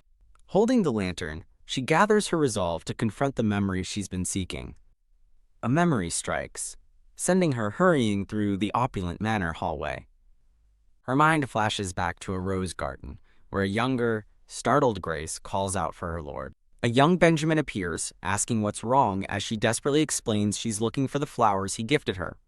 Blushing, the younger Grace clarifies that she meant a previous gift of flowers. The memory shifts to Benjamin sweetly promising to give her any flowers she wants. Visibly moved, Benjamin from the past realizes with a happy blush how much she cherished his gift. While the memory brings her joy, Grace feels foolish for treasuring a past that isn't hers.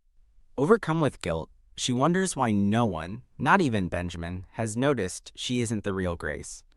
She's lost in somber thought, wrestling with the weight of her stolen identity. Shaking her head, she dismisses the tempting thought of simply taking over Grace's life for good. She decides her first step must be to recover all of the original Grace's memories to find answers.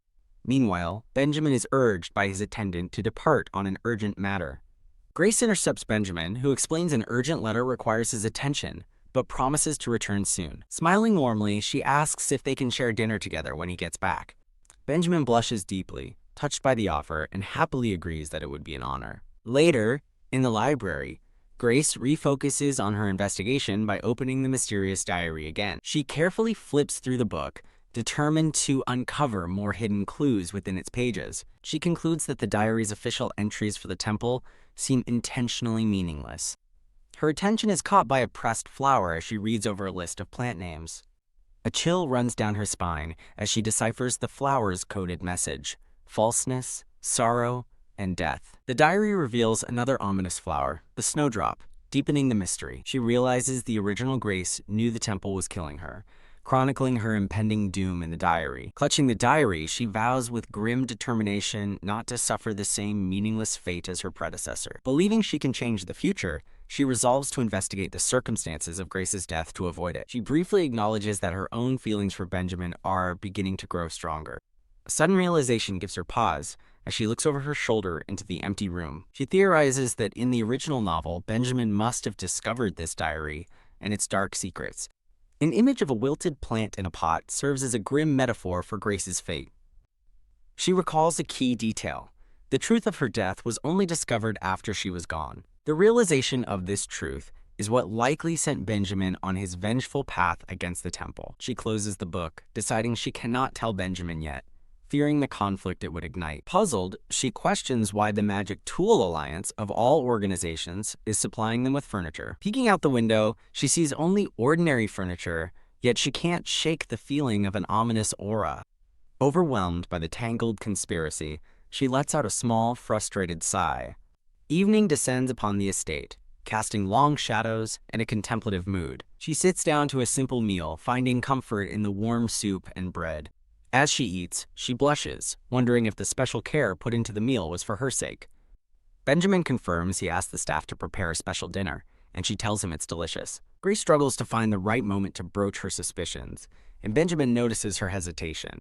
Flustered by his question, she waves her hands and quickly insists that nothing is wrong. The narrative pauses for a moment of quiet reflection. Sensing her continued unease, Benjamin gently asks again if something is troubling her. She becomes flustered once more, assuring him that everything is perfectly fine. Deftly changing the subject, Grace asks about the furniture from the Magecraft Union, feigning simple curiosity. She remarks that it's unusual for an organization focused on magic tools to be involved in furniture making. Benjamin looks concerned, misinterpreting her question as a complaint about the gifts he's provided. She clarifies that she's not unhappy, but simply wants to learn more about managing the household. Benjamin is stunned and overjoyed, blushing as he realizes she wants to take an active role in House Felton. Grace agrees to Benjamin's explanation, asking if her desire to learn is a problem. Benjamin realizes she's unaware of their separation period and begins to explain that the Magecraft Union doesn't mass-produce furniture. Grace recalls having used the Union's special glow-in-the-dark paint before. In her memory, Benjamin clarifies why the new furniture finish isn't commercially available like the paint. He explains the finish is a unique material that increases furniture durability, and it's on everything except the study items. Grace deduces the fog must be from the finishing material, suspecting the union might be deceiving Benjamin. She sweetly suggests getting an explanation from the union, and Benjamin offers to contact them for her. Grace politely declines his offer, privately reasoning that giving them a warning would allow them to coordinate their lies. She quickly flips through a book, intent on finding information. Realizing the book is a detailed inventory, she's pleased to have a faster way to locate the cursed furniture. She holds a glowing pendulum, a tool she's been using for her investigation. Looking at the pendulum, she reflects that carrying it has made her work easier. As she wonders about her power's color, she learns that not all holy power manifests as light. She realizes holy power reflects the soul's color, and since the Saintess Arya never mentioned it, she must be unaware. Feeling there's still too much she doesn't know, Grace decides to prioritize regaining her memories. Seeking a safe place to begin, she dismisses the fireplace and decides to use the bathroom again. Standing before the bathroom door, she steadies herself to begin her memory retrieval. As a dark fog approaches from under the furniture, she feels confident she can handle it. She focuses, her expression firm with concentration. A wash of turquoise light emanates from her as she activates her power, surrounded by ethereal white flowers. Startled back to reality, Grace realizes another memory of Benjamin has surfaced, one that he must remember. She nervously peeks out from the bathroom. A wave of dizziness hits her, a feeling she instantly recognizes. The sensation reminds her of the side effects she experienced at the Gate Control Bureau. She recalls that the dizziness is a side effect of using her holy power.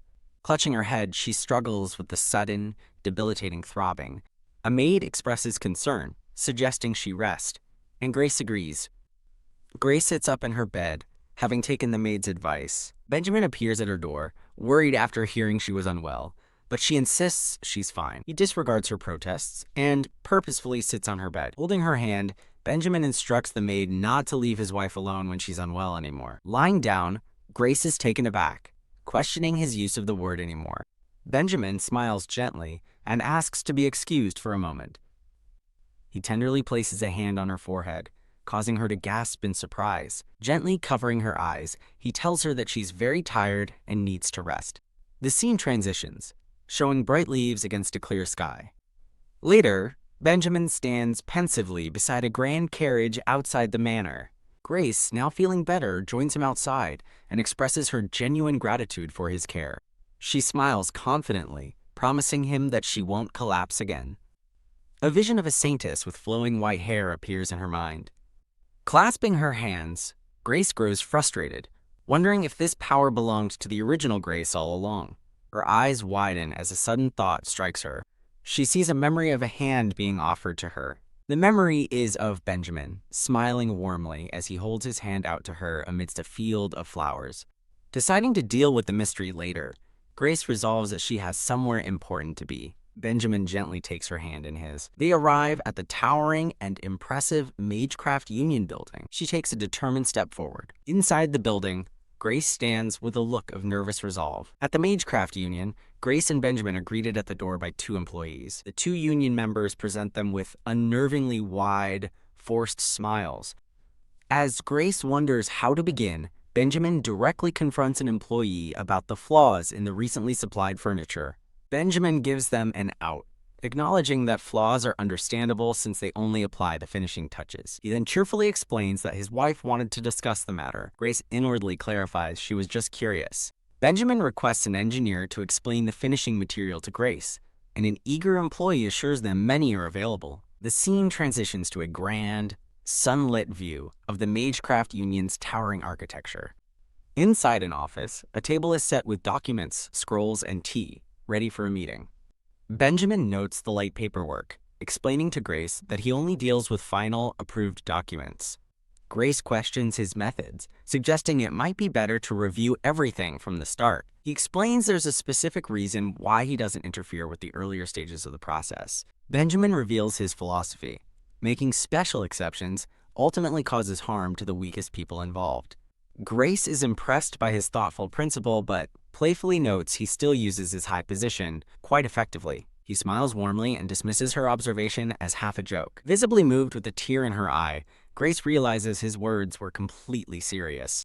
A quiet, contemplative moment passes between them in the ornate office. The union employee returns, presenting a small box as a token of sincerity, which Grace accepts. Benjamin eyes the box, noting that it doesn't look like a typical magic device. The employee introduces it as an everlasting flower, catching Grace's surprised attention. The ornate, hexagonal box glows with a faint, magical light. In a sinister shift, the employee whispers to Grace that the gift is actually an appetite-curbing medicine. Maintaining a pleasant smile, Grace politely declines the gift, noting it originated from the Merchant Guild. She quickly changes the subject, asking to tour other areas due to her limited time, flustering the employee. Benjamin supports her, but the employee tries to delay, claiming the lab isn't organized for a visit. Benjamin gently pressures him, questioning whether neglecting their duty to be organized is appropriate. He turns the decision back to Grace, asking where she would like to go first. Grace is momentarily startled, turning her head as she considers her next move. With a confident smirk, Benjamin reveals he studied up in preparation to guide her, much to her confusion. He blushes, admitting he didn't want to seem unprepared, and quickly memorized all the details. Flustered herself, Grace reassures him that there's no reason to be so embarrassed. They arrive at a rustic workshop, which is introduced as the furniture manufacturing area. Grace finds the workshop surprisingly ordinary, and Benjamin confirms he already inspected their standard process after the last incident. She recalls the pebble explosion and questions why the association makes furniture themselves, learning it's due to magic stones in the materials. At Benjamin's prompting, the employee explains that the furniture is made with depleted magic stones. He boasts that the material is unique, strong, precious, and has been verified as completely safe. Grace internally scoffs, thinking that she has rarely encountered anything more dangerous.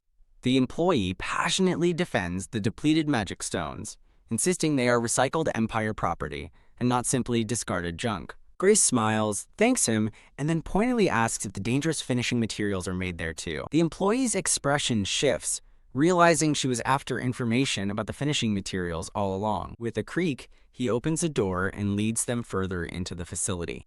As they walk, Grace asks Benjamin if he has ever been to this area of the Union before. He admits he's only seen the raw materials, not the process, prompting her to ask if it's a restricted area. Benjamin smirks, clarifying that he could go in any time but chooses not to because he dislikes it. Surprised by his aversion, Grace simply asks him, why? He explains the magic stones are often the massive, unsettling bones and hearts of magic beasts before being processed. Grace looks up thoughtfully, feeling a pang of sympathy for the people in the north who fight those creatures. Benjamin reassures her that it's a worthy contribution to the Empire once the parts are processed. Clenching her fist, Grace wonders aloud if it would benefit Benjamin if the Saintess went north to eliminate the magic beasts.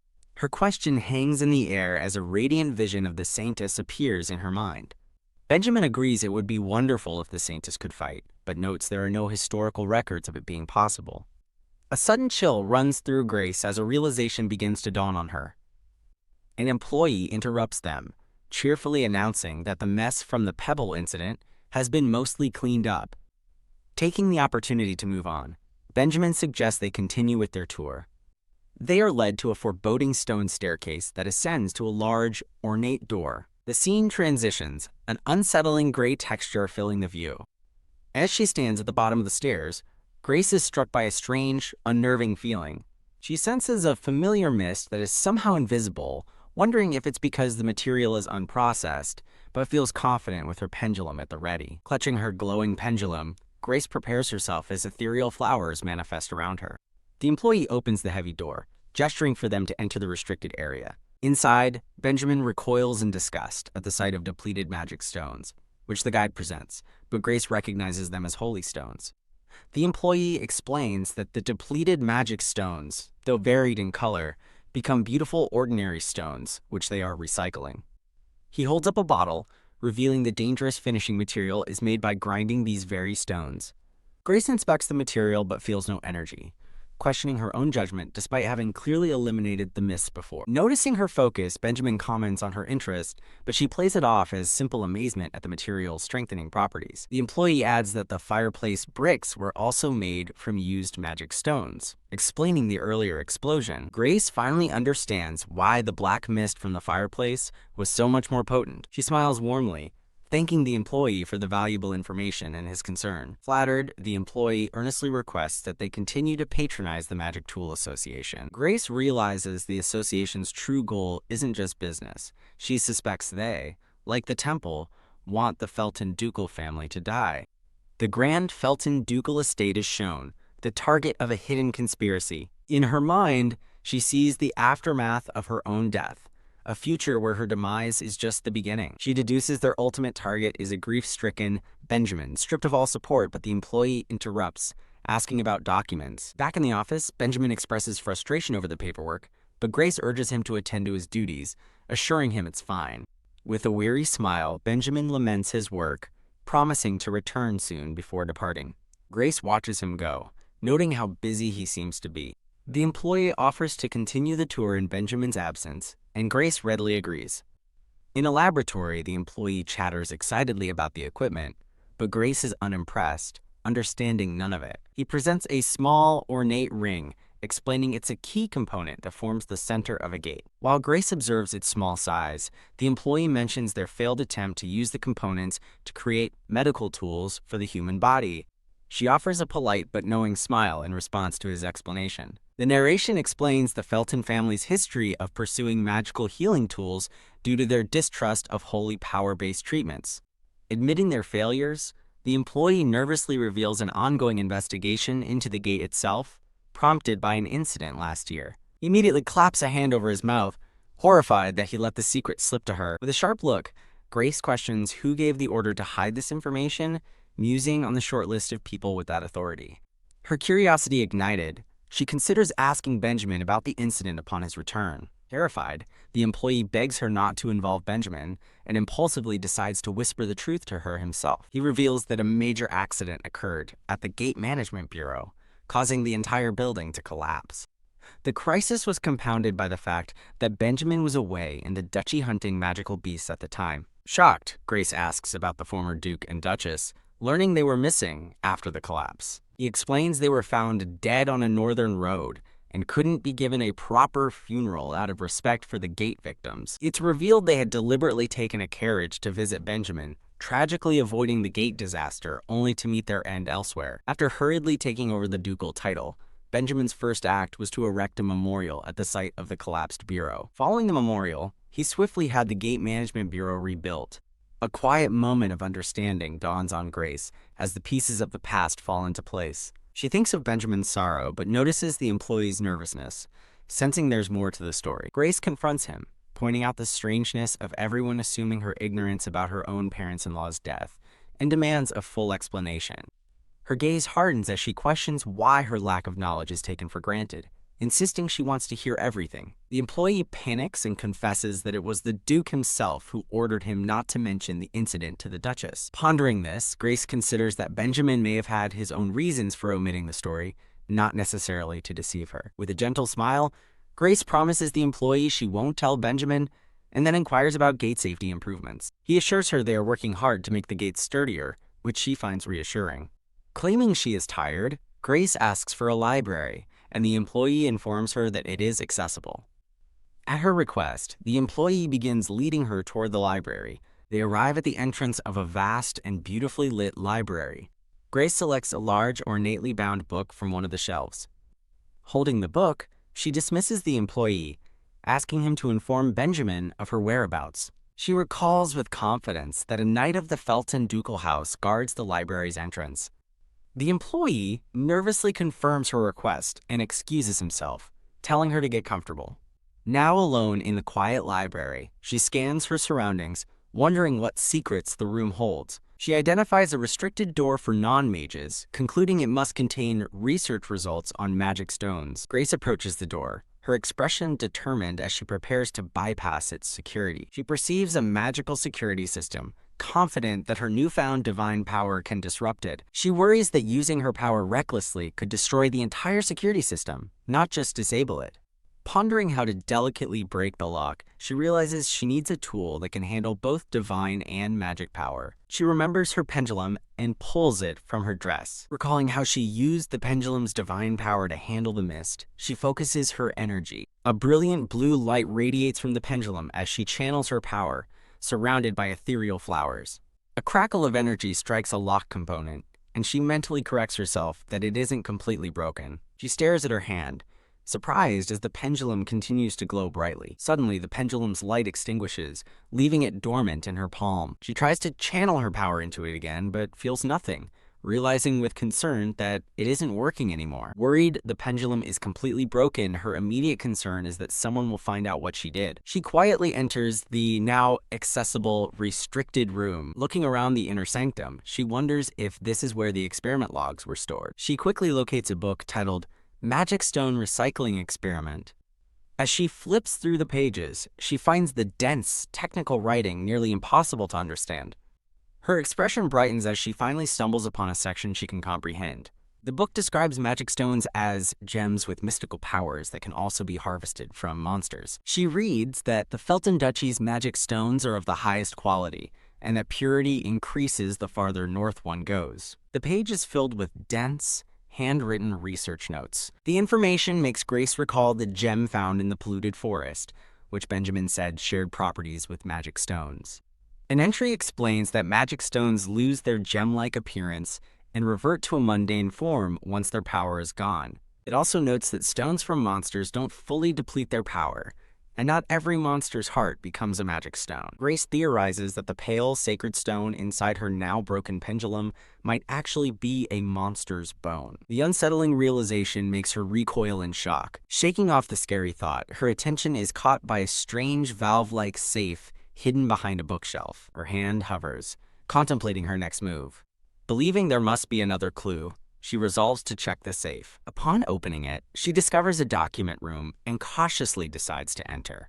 The small room is in disarray, with stacks of documents and scrolls piled on the floor and desk. She finds research logs about developing medical tools using the gate, just as the employee had mentioned. Her eyes widen in focus as she discovers a particularly interesting document: Artificial Magic Stone Production Experiment. The document reveals the experiment took place in a blighted county, causing the Rondell Canal pollution, a mystery from the original story. A brief memory flashes of the original novel's main couple by the water. Grace stares at the document, a wave of shock washing over her as the pieces connect. The research notes detail how an artificial mana stone can be created by crushing the life force of nearby creatures in an area like the Ardell County. The research was a success, as a gloved hand holds a newly formed, glowing mana stone. Grace realizes with grim certainty that the mages knew their experiment was polluting the canal, and that Benjamin is completely unaware. Examining a sponsor list, Grace identifies the temple's mark, but is baffled by a second, unknown symbol. A rustle from behind a bookshelf reveals a masked figure in a white uniform watching her. Startled by the sudden presence, Grace turns and asks who is there. A man in a white robe grabs her, urgently asking if she is the Duchess of Felton. Grace analyzes his uniform, concluding he's not a standard mage. He gestures frantically, pleading with her to listen to his story. She silently questions if his elaborate robe is a mage's work uniform. She notes with curiosity that his uniform looks rather old. The man suddenly kneels, and a surprised Grace thanks him.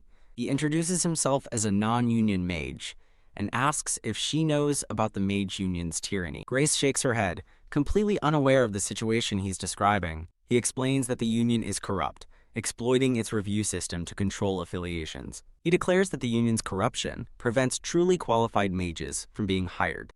Understanding his plight, Grace asks why he has come to her for help. He asks if she is not the one who helps the shunned, prompting her to ask who told him that. A brief, smiling image of a young woman appears. The mage reveals that his informant was Miss Cleta. The mention of Cleta's name visibly startles Grace. The mage offers to provide Grace with all the information his group has gathered. Grace cautiously asks if he is certain the information will be useful to her. He confidently assures her it will be, as he knows what was said about her during the orphanage fire. Shocked, Grace covers her mouth, demanding to know how he could possibly know about that incident. He explains that unrecognized mages often operate in the underworld, where he heard the news. He continues, stating he learned of her connection to Cleta while selling items in the back alleys. Grace ponders his words, uncertain whether to consider this new information a good or bad thing. She asks about his colleagues and then proposes a deal, asking for his help with one thing. The mage readily agrees, promising to do anything she asks. A hand slaps down a finished document with a sigh of relief. Benjamin stretches, finally done with his mountain of paperwork. He asks an attendant about Grace's whereabouts, and the attendant informs him she is in the library. Benjamin expresses surprise and mentions the mage who was supposed to be guiding her, then pauses thoughtfully. He recalls the employee who was with his wife, a suspicious glint in his eye. Benjamin turns to the attendant, pointedly asking if a mage is guiding Grace right now. As the attendant stammers, Benjamin looks out the window and sternly comments on his laxness. Benjamin rises, deciding to deal with the attendant later as he hurries to find his wife in the library. While being led, he recognizes he's heading toward the library. A wave of panic washes over Benjamin as he realizes Grace is there, feeling an urgent need to check on her. He anxiously calls out for his wife in his thoughts, as Grace is shown clutching her neck. Grace turns to him with a playful wink, cheekily asking, "Why, Your Excellency?" Benjamin stops dead in his tracks, rendered completely speechless by her unexpected behavior.